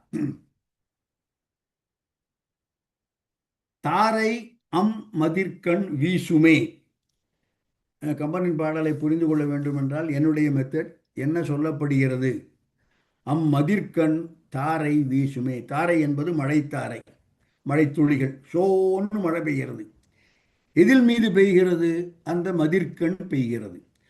மதிர்கண் தாரை வீசுமே. கடைசி 4 வார்த்தைகளை வைத்துக் கொண்டிருக்கிறேன். மதிர்கண் தாரை வீசுமே. தாரை என்பது மழை, மழைத்தாரை என்று இன்றும் பயன்படுத்துகிறோம் என்ற வார்த்தையை. அந்த மதிலின் மீது மழை சொரிகிறது. என்ன காரணம்? இந்த மழையை சொரிபவர் யார்? இந்த மழை வந்தால் மேகம்தான் மழை பெய்யும். அந்த மேகம் ஆகம் நொந்து நின்று, ஆகம் என்பது உடம்பு. அந்த மேகத்துக்கு உடம்பு வலிக்கிறது, இனிமேலும் மேலே செல்ல முடியவில்லை. எனவே அங்கேயே நின்று இந்த மதிலின் உச்சிக்கு சென்று அங்கேயே மழையை பெய்து விடுகிறது. ஏனென்றால் இந்த மேகம் தன்னுடைய கணங்களோடும் எல்லை காண்கி தன்னுடைய கணம், மேக கூட்டம், கணம் என்றால் கூட்டம் என்று பொருள். ஏகுகின்ற தம் கணங்களோடும், மேகங்கள் கூட்டம் கூட்டமாக வானில் சென்று கொண்டிருக்கின்றன. ஏகுகின்ற தம் கணங்களோடும் எல்லை காண்கிலா நாகம் ஒன்று அகல் கிடங்கை. அகல் கிடங்கை, கிடங்கு என்பது பள்ளம். அகன்ற, எல்லை காணில்லா ஆழமுடையது. நாகம் ஒன்றுகின்ற, ஒன்று என்பது கவுண்ட் இல்லை, 1 2 3 அந்த ஒன்று இல்லை. ஒன்றுதல், பொருந்துதல், சேருதல், இணைதல், அடைதல் என்ற பொருள். நாகம் ஒன்று, நாகலோகத்தை சென்று அடைகிற அளவு ஆழமான, பாதாள லோகத்தில் இருக்கக்கூடிய அளவு இந்த அகழி கீழே இருக்கான். பார்த்துங்க நீங்க. ஓகே. நாகம் ஒன்று அகல் கிடங்கை நாம வேலையாம் என. வேலை என்பது கடல். நாமம் என்றால் பொதுவாக அச்சம் தரக்கூடிய, அச்சம் தரக்கூடிய ஒரு பெரிய கடல் என்று நினைத்து கொண்டு, எவ்வளவு ஆழத்தில் இருக்கு இந்த கடல்? நாகலோகம் வரைக்கும். அந்த அகழியை கடல் என்று கருதி கொண்டு, போன பாட்டிலே சொன்னேன், அகழி என்பது சிறிய அகழி இல்லை, கடல் போன்ற பறந்தது என்று. ஸோ நாம வேலையாம் என நாகம் ஒன்றுகின்ற அளவு ஆழ்ந்து கிடக்கின்ற, நாகம் என்பது நாகலோகம், நாகலோகத்தை சென்று அடைகின்ற அளவு ஆழமுடைய அந்த அகழியை வேலை என்று நினைத்து கொண்டு மேக குழுக்கள் வந்து அங்கிருந்த நீரை மொண்டு கொண்டு எழுந்து கீழே வந்து அந்த அகழியில் இருந்த நீரை மொண்டு கொண்டு விண்ணில் ஏவுகின்றன இந்த மேகங்கள். விண் தொடர்ந்த அந்த மேகங்கள் குன்றம் என்று மேல மேல போயிட்டே இருக்கு. அதுகளால் போக முடியவே இல்லை. அதனால மதில் இன்னும் உயர்ந்துட்டே இருக்கு. இதுதான் மலை என்று நினைத்து கொண்டு ஆகம் நொந்து இனிமேலும் நம்மால் மேலே செல்ல முடியாது என்று உடம்பு வலிக்க இயலாமை காரணமாக அந்த மதில்கள் மீதிலேயே மழை நீரை சொரிந்து விடுகின்றன என்றால், அவ்வளவு உயரமான மதில் என்பது ஒன்று, அவ்வளவு ஆழமான அகழி என்பது சொல்லப்படுகிறது. ஏகுகின்ற தம் கணங்களோடும் எல்லை காண்கில நாகம் ஒன்று அகல் கிடங்கை. நாகம் ஒன்று, நாகலோகத்தை சென்று அடையக்கூடிய அளவு நாகம் ஒன்றுகின்ற அகல் கிடங்கை நாம வேலையாம் என மேகம் மொண்டு கொண்டு எழுந்து விண் தொடர்ந்தது. ஆனால் குன்றம் என்று ஆகம் நொந்து நின்று தாரை மதிர்கண் வீசுமே, அந்த மதிலின் மீது மழையாக பொழிந்து விடுகிறது இந்த மேகக்கூட்டங்கள் என்று மதிலின் உயரமும் அகழியின் ஆழமும் சொல்லப்படுகிறது. அடுத்த பாடல் கம்பனுடைய ஒரு கற்பனை. அந்த மாமதில், இந்த பாட்டில் அந்த மாமதில் புறத்து அகத்து எழுந்து அலர்ந்த நீள் கந்தம் 100 பங்கையத்த காணம் மான மாதரார் முந்து வாழ்முகங்களுக்கு உடைந்து போன மொயம்பலாம் வந்து போர் மலைக்க மாமதில் வளைத்தது ஒக்குமே. ஒக்குமே, அதுபோல இருந்தது. மாமதில் வளைத்தது போல இருந்தது. எது மாமதிலை வளைத்தது? பங்கயத்த கானம். கானம் இரண்டாவது லைன்ல இருக்கிறது. பங்கயம் என்றால் தாமரைப்பூ. தாமரைப்பூ நிறைந்த கானம். கானம் என்பது சோலை அல்லது பூங்கா அல்லது காடு என்றே வைத்துக் கொள்ளலாம். செந்தாமரை காடு என்று சொல்கிறோமே, அந்த மாதிரி செந்தாமரை பூத்த காடு. இந்த செந்தாமரைகள் எங்கிருந்து வருகின்றன? அகழியில் காணப்படுகின்றன. தாமரை பூத்த தடாகம், நல்ல பெரிய ஃபேமஸ் பாட்டு. தாமரை பூத்த தடாகமடி என்று தாமரை பூத்த தடாகம். பங்கயத்த கானம் சோலை, அது எங்கே இருக்கிறது? அந்த மாமயில் புறத்து, அந்த மதிலின் வெளியே அகத்து எழுந்த அலர்ந்த நீள் கந்தம் 4. அகத்து எழுந்த அந்த அகழிக்குள்ளேயே இருக்கக்கூடிய கந்தம் என்றால் வாசனை, நாறுதல் என்றால் வாசனை உடைய, வாசனை உடைய பங்கயத்த தாமரை காடு மாமதில் வளைத்தது ஒக்குமே. இந்த பங்கயம் ஏன் காடாகிவிட்டது என்றால், முன்பு ஒரு நாள் மான மாதரார் முந்து, மான மாதரார் சிறப்புடைய மாதரார், அயோத்தி நகரத்துடைய மாதர்களுடைய வாழ்முகங்களுக்கு முந்து உடைந்து போன ஒரு காலத்தில் இந்த தாமரைகள் எல்லாம் அயோத்தி மாநகரத்து பெண்களுடைய முகத்தைக்கு போட்டி போட்டு கொண்டிருந்தன. தோத்து போயிட்டன. உடைந்து போன மொயம்பு. அந்த போட்டியில் இந்த தாமரை மலர்கள் தோத்து போய் விட்டன. உடைந்து போன மொயம்பு. மொயம்பு என்றால் வலிமை, திறமை, ஆற்றல். அந்த உடைந்து போன மொயம்பெல்லாம் மீண்டும் எல்லாம் இப்பொழுது முன்னால் ஒரு சில மலர்களாக இருந்தவை இப்பொழுது ஒரு பெரிய காடாகி அந்த அகழியில் நிறைத்து அந்த மதிலை வளைத்து கொண்டது போல, முன்பு அயோத்தி நகரத்து பெண்களுடைய வதனத்திற்கு ஒப்பாகாமல் தோற்று போன சில தாமரைகள் இப்பொழுது பெரும் கூட்டமாக ஒரு கானமாக ஒரு சோலையாக மலர்ந்து அந்த அயோத்தி நகரத்தின் கோட்டையை வளைத்து கொண்டது போல அந்த அகழியை நிறைத்து செந்தாமரை காடு பூத்திருக்கிறது அந்த அகழியில் என்பது கம்பன் தரும் அகழியின் வர்ணனை, கற்பனை. அந்த மாமதில் புறத்து அகத்து எழுந்து அலர்ந்த நீள் கந்தம் 4 பங்கயத்த காணம் மான மாதரார் முந்து வாழ் முகங்களுக்கு உடைந்து போன மொயம்பெல்லாம் வந்து போர் மலைத்த. இப்பொழுது போட்டி போட்டுக்கொண்டு இந்த அயோத்தி மாநகரத்து மாதர்களின் முகத்தை விட நாங்கள் அழகானவை என்று காட்டிக்கொள்வதற்காக போரிட வந்து மலைத்து அந்த மாமதிலை வளைத்து கொண்டிருக்கின்றன இந்த செந்தாமரை காடுகள் என்பது கம்பனுடைய கற்பனை. அடுத்த பாடல்.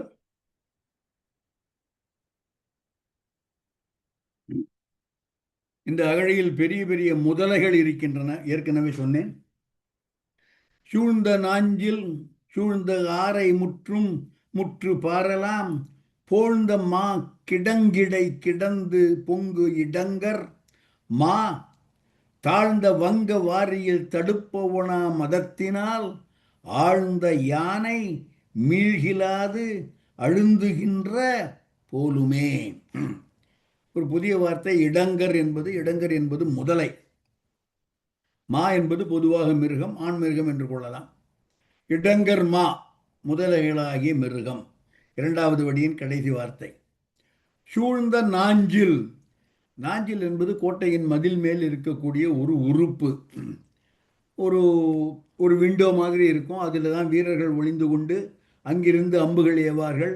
அங்கிருந்து தங்களுடைய பொறிகள் மூலமாக வேல், தோமரம், கவன்கள் எல்லாவற்றையும் எறிவார்கள். அந்த இடம் அல்லது அந்த மதிலின் ஒரு உறுப்பு, அதற்கு பெயர் நாஞ்சில். சூழ்ந்த நாஞ்சில் பகைவர்களை எவ்வாறு அணுகாமல் தடுக்கலாம் என்று மிகவும் ஆலோசித்து சூழ்ந்து, சூழ்ந்து என்பது மூளையை கசக்கி பலவிதமான கன்சிடரேஷனையும் உள்ளடக்கி சூழ்ந்து உண்டாக்கப்பட்ட நாஞ்சில், சூழ்ந்த நாஞ்சில். சூழ்ந்த ஆரை, ஆரை என்பது மதில், நகரை வளைத்து கொண்ட அந்த மதில். சுற்றும் முற்றும் பாரெலாம், பார் என்பது பூமி அல்லது பாறை, அவற்றை போழ்ந்து, போழ்ந்து என்றால் துளைத்தல், உடைத்தல். கிடங்கிடை கிடந்து, கிடங்கு என்பது அகழி, அந்த பாறைகளை எல்லாம் உடைத்து அகழியாக்கி அந்த அகழியில் கிடந்த இடங்கர்மா, பொங்குகின்ற சீற்றமுடைய பொங்கு இடங்கர்மா. அந்த முதலைகள் எவ்வாறு காணப்பட்டன என்றால், தாழ்ந்த வங்க வாரியில் தடுப்பவனா மதத்தினால் ஆழ்ந்த யானை மீள்கிலாது அழுந்துகின்ற போதுமே. கடலில் மதம் பிடித்த யானைகள் மீள முடியாமல் அந்த நீரிலேயே அமிழ்ந்து போவது போல முதலைகளும் மேலே வருகின்றன, கீழே அமிழ்ந்து போகின்றன. முதலைகள் மேலும் கீழுமாக இருவது யானைகள் மதத்தினால் தடுப்பவனா மதம், மதம் பிடித்த யானை, தடுப்பவனாத மதம், கண்ட்ரோல் பண்ண முடியாத அந்த ஒரு மதம், அந்த ஒரு மயக்கம்.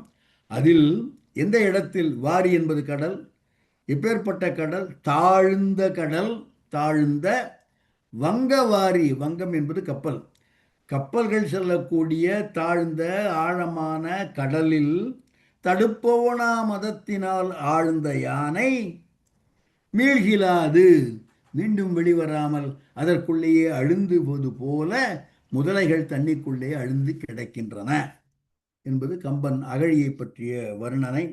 அடுத்த பாடல் மீண்டும் இது முதலையை பற்றிய மற்றும் ஒரு வர்ணனை. ஈரும் வாளின் வால் விதிர்த்து எயிற்று இளம் பிறை குலம் பேரமென்னி வாய் விரித்து எரிந்த கண் பிறங்கு தீச்சோர ஒன்றை ஒன்று முன் தொடர்ந்து சீறு இடங்கர்மா போரில் வந்து சீறுகின்ற போர் அரக்கர் போலுமே.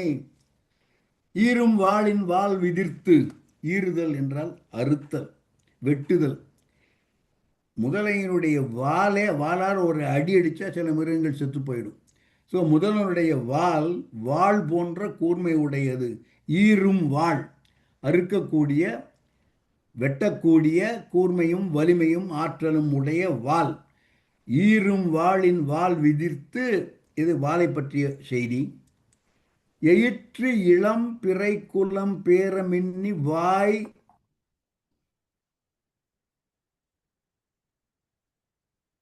எயிற்று இனம், எயிறு என்றால் பல், எயிற்று இனம் பற்களின் கூட்டம், எயிற்று இனம் பிறைச்சந்திரன் போல, எயிற்று இனம் பிறை குலம், குலம் என்பது கூட்டம். பேர மின்னி வாய் விரித்து, இது அந்த முதல்களுடைய வால் பற்றி சொல்லப்பட்டது.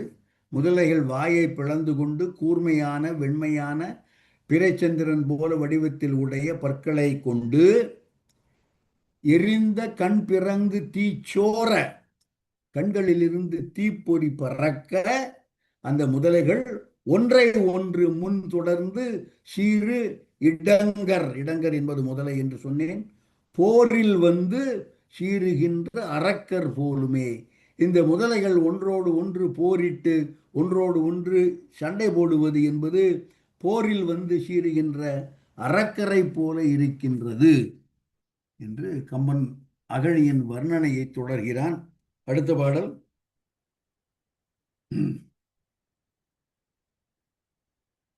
அகழியின் வர்ணனை இன்னும் தொடர்கிறது. நான் சொன்னது போல எல்லா பாடல்களும் வர்ணனைகள் மட்டுமே. அந்த வர்ணனைகளில் கம்பன் எவ்வளவு சிறந்து விளங்குகிறான் என்பதை நாட்டுப்படலத்தில் பார்த்தோம், ஆற்றுப்படலத்தில் பார்த்தோம், இப்பொழுது நகரப்படத்திலும் பார்த்து கொண்டிருக்கிறோம். ஆளும் அன்னம் வெண்குடை குலங்களா அருங்கரா கோளெல்லாம் உழவுகின்ற குன்றம் மன்ன யானையா தாழ் உலாவு பங்கைய தரங்கமும் துறங்க மா வேலும் மீனும் வாழும் வேலும் மீனமாக மன்னர் சேனை மானுமே. மானுதல், மானுதல் என்றால் ஒத்திருத்தல், சமமாகுதல், நிகர்த்தல், be equal to, be similar to. சேனை மானுமே, மன்னர் சேனை மானுமே, மன்னருடைய சேனையைப் போல இந்த அகழி காணப்படுகிறது. ஏனென்றால் மன்னருடைய சேனையில் எவையெல்லாம் இருக்கும்? வெண்கொற்ற குடை இருக்கும், யானைப்படை இருக்கும், குதிரைப்படை இருக்கும், வாழ்படை இருக்கும், வேல்படை இருக்கும் என்று இந்த எல்லா விதமான படைகளும் இருக்கக்கூடிய மன்னருடைய சேனையைப் போல இந்த அகழி காணப்படுகிறது. வெண்கொற்ற குடை, ஆளும் அன்னம் வெண்குடைகளாக அன்னப்பறவைகள் ஏராளமாக அந்த அகழியில் நீந்தி கொண்டிருக்கின்றன. அவற்றை பார்க்கும் பொழுது அவையெல்லாம் மன்னனுடைய வெண்கொற்ற குடைகள் போல காட்சியளிக்கின்றன. ஆளும் அன்னம், அந்த அகழியில் ஆள்கின்ற, அந்த அகழியை தம்முடைய இருப்பிடமாக கொண்டு அந்த இடத்தில் வாழ்கின்ற ஆளும் அன்னம் வெண்குடை குலங்கள் ஆக அருங்கரா கோள் எல்லாம் உலவுகின்ற குன்றம் அன்ன யானையாக. குன்றம் போன்ற பெரிய யானை போன்று முதலைகள் எல்லாம் காணப்படுகின்ற யானைப்படைக்கு முதலைகள் ஓமை. அருங்கரா, கரா என்றால் முதலை, கோளெல்லாம் உலாவுகின்ற குன்றம் மனைய, எல்லா கோள்களும் வந்து மலையின் மீது தங்கும். அந்த கோளெல்லாம் உலவுகின்ற குன்றம் போன்ற யானைகள் அருங்கரா முதலைகள். தாழ் உலாவு பங்கைய தரங்கம் அலைகள், இந்த அலைகள் துரங்கமா, துரங்கம் என்பது குதிரை. அலைகள் எழுந்து எழுந்து கீழே வருகின்றன, இவை குதிரை தாவிச் செல்வது போல இருக்கின்றது என்று குதிரைப்படையும் அங்கே இருக்கிறது. வாளும் வேலும் மீனமாக, அங்கே இருக்கிற மீன்கள் வாளை மீன்கள் வாள் போலவும், கெண்டை மீன்கள் வேல் போலவும், மீனம் அங்கு இருக்கிற மீன்கள் வாளும் வேலும் ஆக மொத்தத்தில் மன்னர் சேனை மானுமே, ஒரு பெரிய மன்னர் படையே இந்த அகழியில் இருப்பது போல கம்பனுக்கு காட்சி தெரிகிறது. அதை அவன் பதிவு செய்கிறான். அடுத்த பாடல். விளிம்பு சுற்றும் முற்றுவித்து வெள்ளி கட்டி உள்ளுற பளிங்கு பொன் தலத்து அகட்டி அடுத்து உறப்படுத்தலின் தெளிந்த கல் தலத்தொடு அச்சலத்தினை தனித்து உற தெளிந்து உணர்த்துகிற்றும் என்றால் தேவராலும் ஆவதே. தேவர்களாலும் முடியாது. தேவர்கள் ரொம்ப சாமர்த்தியசாலிகள், எல்லாம் கற்றவர்கள், அவர்களாலும் முடியாது. எது முடியாது? தனித்து உற தெளிந்து உணர்த்துகிற்றும் என்றால் அந்த அகழியில் கீழே பளிங்கு கற்கள் போடப்பட்டிருக்கின்றன. அவ்வளவு அந்த தூய்மையான தண்ணீர், இது தண்ணீர் இது பளிங்கு என்று சொல்ல முடியும் என்று பிரித்து காட்டுவது என்பது தேவராலும் ஆகாது. கல் தலத்தோடு அச்சலத்தினை, சலம் என்பது ஜலம், தண்ணீர், அச்சலத்தினை தனித்து உற தெளிந்து உணர்கின்றதும். தெளித்த கல் தலம், பளிங்கு பளிங்கு பதிக்கப்பட்ட அந்த தரை, தண்ணீர், எது தண்ணீர் எது தரை என்று பிரித்து பார்க்க முடியாத அளவு ஒன்றோடு ஒன்று பிரமாதமாக கலந்து இயைந்து இருக்கின்றன. அந்த அகழிக்கு விளிம்பு முற்றும் வெள்ளி கட்டி, அந்த அகழியின் சுவர்கள் எல்லாம் அந்த விளிம்பு, அதனுடைய உயரத்தில் வெள்ளியால் கட்டப்பட்டிருக்கின்றன. உள் உற பளிங்கு பொன் தலத்து, அங்கே இருக்கிற கேப்ல எல்லாம் பொன்னை இட்டு நிரப்பி இருக்கிறார்கள். அகட்டு அடுத்து, அகட்டு என்பது நடுவில், தெளிந்த கல் தலத்தோடு பரப்பப்பட்டிருக்கிறது. இதனால் எது கல் எது பளிங்கு என்று வேற்றுமை பார்ப்பது தேவர்களுக்கும் முடியாது என்பது கம்பனுடைய பதிவு. அடுத்த பாடல். அடுத்த பாடலும் ஒரு புராண குறிப்பில் இருந்து வருகிறது. அன்ன நீள் அகல் கிடங்கு சூழ் கிடந்த ஆழியை துண்ணி வேறு சூழ் கிடந்த தூங்கு வீங்கு இருப்பிழம்பு என்னலாம் இரும்பு சூழ் கிடந்த சோலை எண்ணில பொன்னின் மாகதிக்கு பொன்னின் மதிற்கு உடுத்த நீல ஆடை போலுமே. அன்ன நீள் அகல் கிடங்கு, கிடங்கு என்பது அகழி என்று சொன்னேன். அவ்வாறு நீண்டு அகன்று கிடந்த கிடங்கு சூழ்ந்த, அந்த மதிலை சூழ்ந்த ஆழி, துண்ணி வேறு சூழ் கிடங்கு தூங்கு வீங்கு இருட்பிழம்பு. இது பல புராணங்களில் சொல்லப்படுவது என்ன என்றால், நம்முடைய உலகம், அதை சுற்றி ஒரு மலை, சக்கரவாள மலை, சக்கரவாள கிரி என்று சொல்கிறார்கள். இந்த பூமண்டலத்தை சுற்றி ஒரு சக்கரவாள கிரி, அதை சுற்றிய ஒரு பெரிய கடல், அதை சுற்றி ஒரு பெரும் இருள் உள்ளது என்பது புராணம். அதைத்தான் அன்னன் நீள் அகன் நடு கீழ் சூழ், அன்ன நீள் அகன் கிடங்கு, கிடங்கு என்பது அகழி, சூழ் கிடந்த ஆழியை கடல், துண்ணி வேறு சூழ் கிடந்த தூங்கு வீங்கு இருட்பிழம்பு. ஒரு பூமண்டலம், அதை சுற்றி சக்கரவாள கிரியை, அதை சுற்றி பெரும் இருள். அந்த அயோத்தி தான் பூமண்டலம். அயோத்தியை சுற்றி இருக்கக்கூடிய மதில் சக்கரவாளக்கிரி, அதை தாண்டி இருக்கக்கூடிய அகழி பெரும் கடல், அதை தாண்டி இருக்கக்கூடிய சோலைகள் இந்த இருட்பிழம்பு என்று இவை ஒட்டுமொத்தமாக பார்த்தால் இவையெல்லாம் நீல நிறத்தில் ஒரு ஆடை உடுத்தியது போல அயோத்தி நகருக்கு இந்த மதிலும் அகழியும் காட்சி தருகின்றன என்பது கம்பனுடைய பார்வை. அடுத்த பாடல்.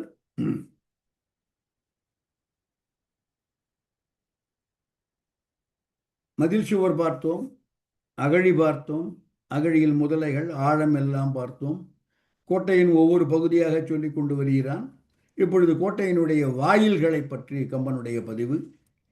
எல்லை நின்ற வென்றி யானை என நின்ற முன்னம்மாள், ஒல்லை உம்பர் நாடு அளந்த தாளின் மீது உயர்ந்ததால், மல்லல் ஞானம் யாவையும் நீதி மாறுவுறா வழக்கினால், நல்ல ஆறு சொல்லும் வேதம் நான்கும் அன்ன வாயிலே. எல்லை நின்ற வென்றி யானை என்ற பெரிய யானைகள் 4 திசைகளிலும் நிற்கின்றன. கோட்டைக்கு 4 வாசல், கோட்டைக்கு 4 திசை யானைகள் போல. திசை யானைகள் 8 யானைகள் உண்டு, ஆனால் 4 தான் சொல்லப்படுகின்றன. ஏனென்றால் வேதம் 4 என்பது கடைசி வரியில் சொல்லப்பட்டன. எனவே 4 வாசல்களிலும் எல்லை நின்ற வென்றி யானை, வென்றி யானை எப்பொழுதுமே வெற்றி பெறக்கூடிய திசை யானைகள், 4 திசைகளும் அந்த கோயில் வாசலிலே யானைகள் நிற்கின்றன. அந்த வாசல்கள் எவ்வளவு உயர்ந்தன என்றால், மதில் விண்ணை தொடுகிறது என்று சொல்லியாச்சு. அந்த வாசல்களும் மிக உயர்ந்தவை. எவ்வளவு உயரம் என்றால், ஒல்லை உம்பர் நாடு அளந்த தாளின் மீது உயர்ந்ததால். உம்பர் நாடு விண், விண்ணை அளந்த தாள் என்பது வாமனனாக வந்த திருவிக்கிரமனின் தாள், அந்த பாதம்.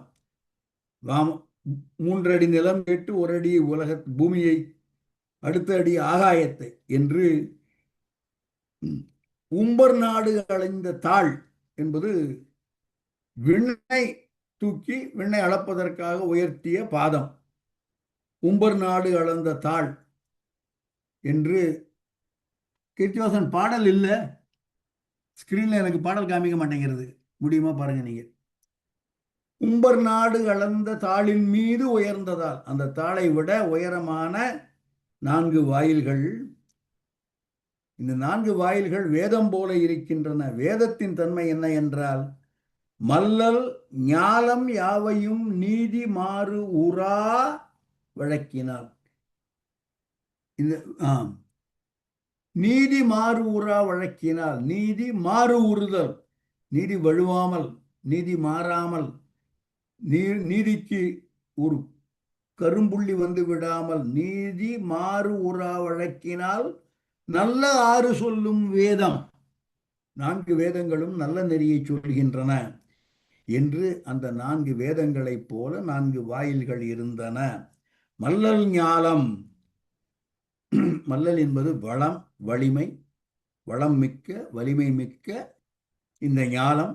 அவற்றிற்கு நீதி மாறு உரா வழக்கினால் நல்ல ஆறு சொல்லும் வேதம், 4 வேதம் அதுபோல 4 வாயில்கள் இருந்தன என்று அயோத்தி நகரத்தின் சிறப்புகளை சில பாடல்களில் இன்று பார்த்தோம். அடுத்த வகுப்பில் இவை தொடரும். இன்னும் 5 நிமிடங்கள் இருக்கின்றன வகுப்பு வழக்கமாக முடிவதற்கு முன்னால். என்னுடைய உரையை நான் இந்த அளவில் நிறைவு செய்து கொள்கிறேன். ஏதேனும் கருத்து சொல்பவர்கள் இருந்தால் ஒவ்வொருவராக கருத்து சொல்லலாம். ஏதேனும் ஐயம் அல்லது நான் சொன்ன விளக்கங்களுக்கு மேல் விளக்கங்கள் சொல்பவர்கள் இருந்தால் அதையும் சொல்லலாம். வகுப்பை இத்துடன் நிறுத்திக் கொள்கிறேன். It is open to you all now. தயவு செய்து எல்லோரும் நீங்களே அன்மியூட் செய்து கொண்டு கருத்து சொல்பவர்கள் கருத்து சொல்லலாம். வணக்கம் ராஜன். வணக்கம். வணக்கம் ராஜன். சொல்லுங்க முதன். ஐம்புலன்கள் பத்தி சொன்னீங்க. நம்ம ஒரு 10 பாட்டு எழுதியிருக்காரு ஐம்புலன்கள் பத்தி. 7ஆம் பத்து ஃபுல்லா உன்னிலாவிய ஐவரால் குமை.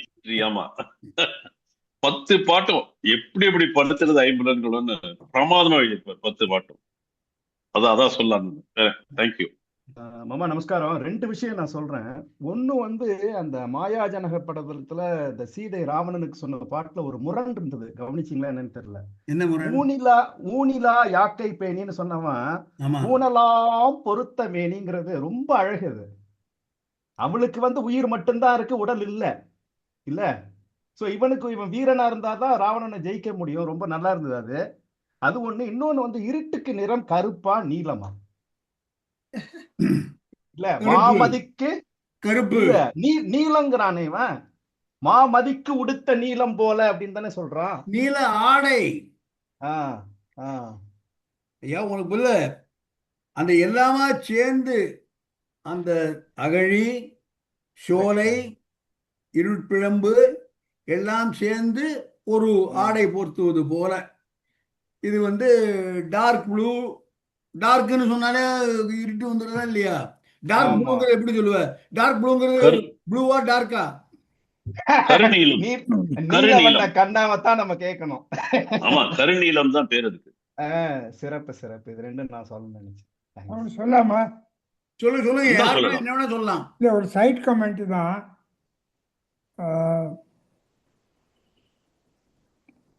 வால்மீகி ராமாயணத்தை பெங்காலியில் எழுதினவர் பேரு கீர்த்திவாஸ் ஓஜான்னு அவர் பேரு. நமக்கு நீங்க கீர்த்திவாசன் தான். இல்லை, நான் பெங்காலில் இருந்தபோது என்னுடைய ஸ்ட்ரீட்டுக்கு பேர் கீர்த்திவாஸ் ரோடு. நீ ஒவ்வொரு தடவும் கீர்த்திவாசா பாடலை போடுதுன்னா அவர் எல்லா பாட்டையுமே போட்டிருக்காரு. ஆனா பெங்காலியில் போட்டிருக்காரு. தேங்க்யூ வேணு. தேங்க்யூ. மற்றவர்கள்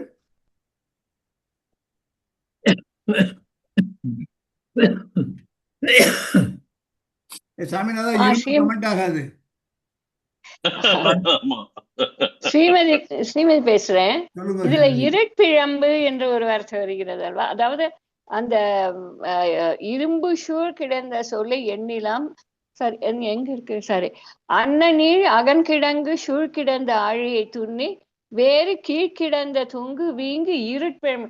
அதாவது இது ஸ்பேஸையும் தாண்டி இருக்குங்கிறதுக்காக தான். அந்த ஸ்பேஸ் இருட்டு இல்லையா? ஸ்பேஸ்ல ஒளி கிடையாது. இந்த இருட்பிழம்பு என்பது ஸ்பேஸ்ல தான் இருக்கும். அதாவது இந்த ஸ்பேஸையும் தாண்டி அதற்கும் மேலாக உயர்ந்த மதில் என்று. Am I correct? எந்த பாடல்? 21 சோலை சூழ் அகழி.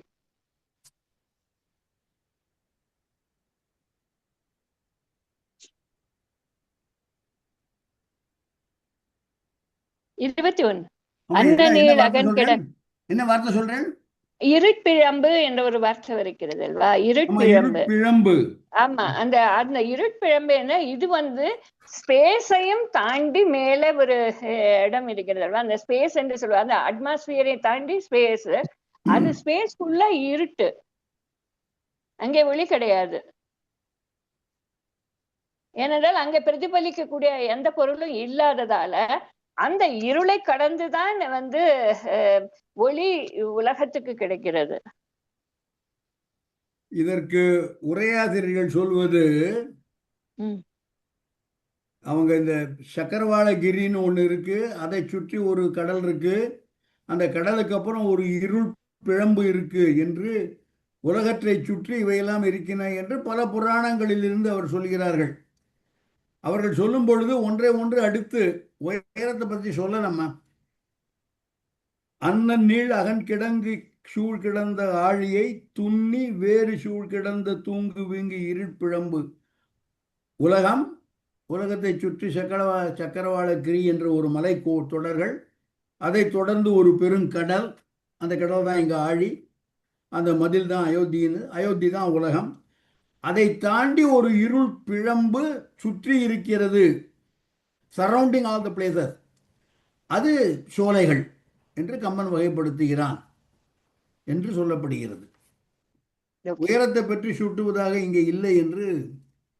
இரும்பு என்பது சிறு காடு, அந்த நகரத்தை சுற்றி இருக்கக்கூடிய சோலைகள் ஒரு காடு போல அடர்ந்து, ஒரு நகரம், அதற்கு ஒரு மதில், அதை தொடர்ந்து ஒரு அகழியை சுற்றி சோலைகள். இது புராணங்களில் சொல்லப்படுவது நம்முடைய உலகம், அதை சுற்றி சக்கரவாள கிரியை, அதை சுற்றி கடல், அதை சுற்றி பெரும் சோலைகள். சோலைகள் என்பது கம்மனுடையது. அதை சுற்றி புராணங்கள் சொல்லப்படுவது இருட்பிழம்பு, பேரிருள் என்று. தெரியாது, I don't know further then that. இது வேற எங்கேயா போய் ரெஃபரன்ஸ் எடுத்து பார்க்கணும் மற்ற நூல்கள் என்ன சொல்லி இருக்கிறார்கள் என்று. வேறு கருத்துக்கள்? Please mute your self. நம்ம இந்த கல்யாணத்துக்கு போனபோது நீ வரல, இல்ல வினோத் கல்யாணத்துக்கு. மற்றவர்கள்? அப்போ நான், அம்மா, நாங்க 2 பேரும் தான் போனோம் முடிக்கிறது. Mukundan, can you mute him? I have already done it. Thank you. மற்ற கருத்துக்கள் வேறு ஏதாவது? மஞ்சுளா இருக்கீங்களா? Manjula is a new lady who joined today only. வேறு கருத்துக்கள் இல்லை என்றால் வகுப்பை இத்துடன் நிறைவு செய்து கொள்கிறோம். வணக்கம். வணக்கம் ஐயா. வணக்கம், சொல்லுங்கம்மா. வணக்கம். இப்போ தமிழ்நாட்டுல இருக்கிற பெரிய கோவில்களை எல்லாம் பார்த்தாலும் கூட, இப்போ தஞ்சை பெருவுடையார் கோயிலை பார்த்தா பின்னாடி இருக்கிற அகழி, இது எல்லாமே நம்ம கம்பர் கூறக்கூடிய இந்த அரண்மனைக்கு ஏறக்குறைய பொருந்துறது மாதிரி இருக்கும். நாங்க போய் பார்க்கும்போதுதான் தெரியுது எப்பா எவ்வளவு இதா கட்டியிருக்காங்கன்னு. அதை கம்பராமாயணத்தை படிக்கையில இன்னும் நமக்கு அதுலயும் நீங்க சொல்லும்போது இன்னும் சிறப்பா, ரொம்ப மிக சிறப்பா இருக்கு.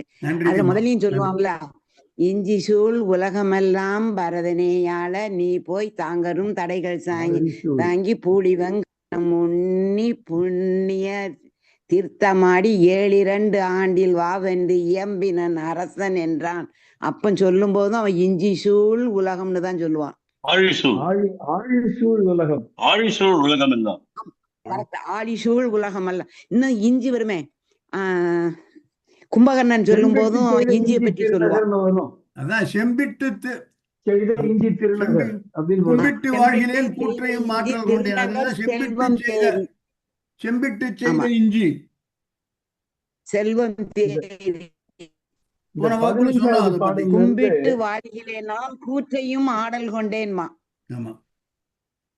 இந்த 15வது பாடல்ல இருந்து அதை எழுசீர் சந்த விருத்தம் அப்படின்னு போடுறாங்க. படிக்கிறதுக்கு ரொம்ப அழகா இருக்கும். ஏகுகின்ற தம் கணங்கள் ஓடும் அப்படின்னு வரும். 15ல இருந்து நான் பற்பசா ஏகுகின்ற தம் கணங்களோடும் இல்லை காண்கிறா நாகமொன்று அகல் கிடங்கை நாம வேலை ஆமெனா ஏகம் கொண்டு முண்டு எழுந்து விண் தொடர்ந்த குன்றம் என்று ஆகம் நொந்து நின்று தார எம் அதிர்கண் வீசுமே. எழுசீர் சந்த விருத்தம். அதுக்குள்ள போனா பொருள் சமக்க டைவர்ஷன் ஆயிடுறது. ஓகே, பார்க்கலாம். நிறைய படம் அந்த மாதிரி இருக்கு. சந்தம், நன்றி ஜோஷி. நல்லா இருக்கு. நீ எங்க இருக்கமா? வேற கருத்துக்கள் இல்லை என்றால் வகுப்பை நான் இத்துடன் முடித்துக் கொள்ளலாம். ஒரே ஒரு விஷயம் சொல்றேன் பாருங்க. நம்ம முன்னாடி அந்த பிரகலாதனோட ஒரு பாட்டை சொன்னீங்களே, எந்த அளவுக்கு இயல்பா இந்த வகுப்புக்கு பொருந்துகிறதுங்கிறத நீங்க யோசிச்சு பாருங்களேன். எனக்கு உண்மையிலேயே மனசுக்கு ஒரு நெருக்கமா இருக்கு. எவ்வளவு தவம் பண்ணி இருந்தா இந்த மாதிரி செய்திகளை நம்ம உட்கார்ந்து பேச முடியும்? இது சாதாரண விஷயமே கிடையாது. உண்மையிலேயே இது சாதாரண விஷயம் கிடையாது. அது காலம் மட்டுமே நமக்கு புரிய வைக்கும், வேற எதுவும் புரிய வைக்க முடியாது. ரொம்ப சந்தோஷம். நன்றி.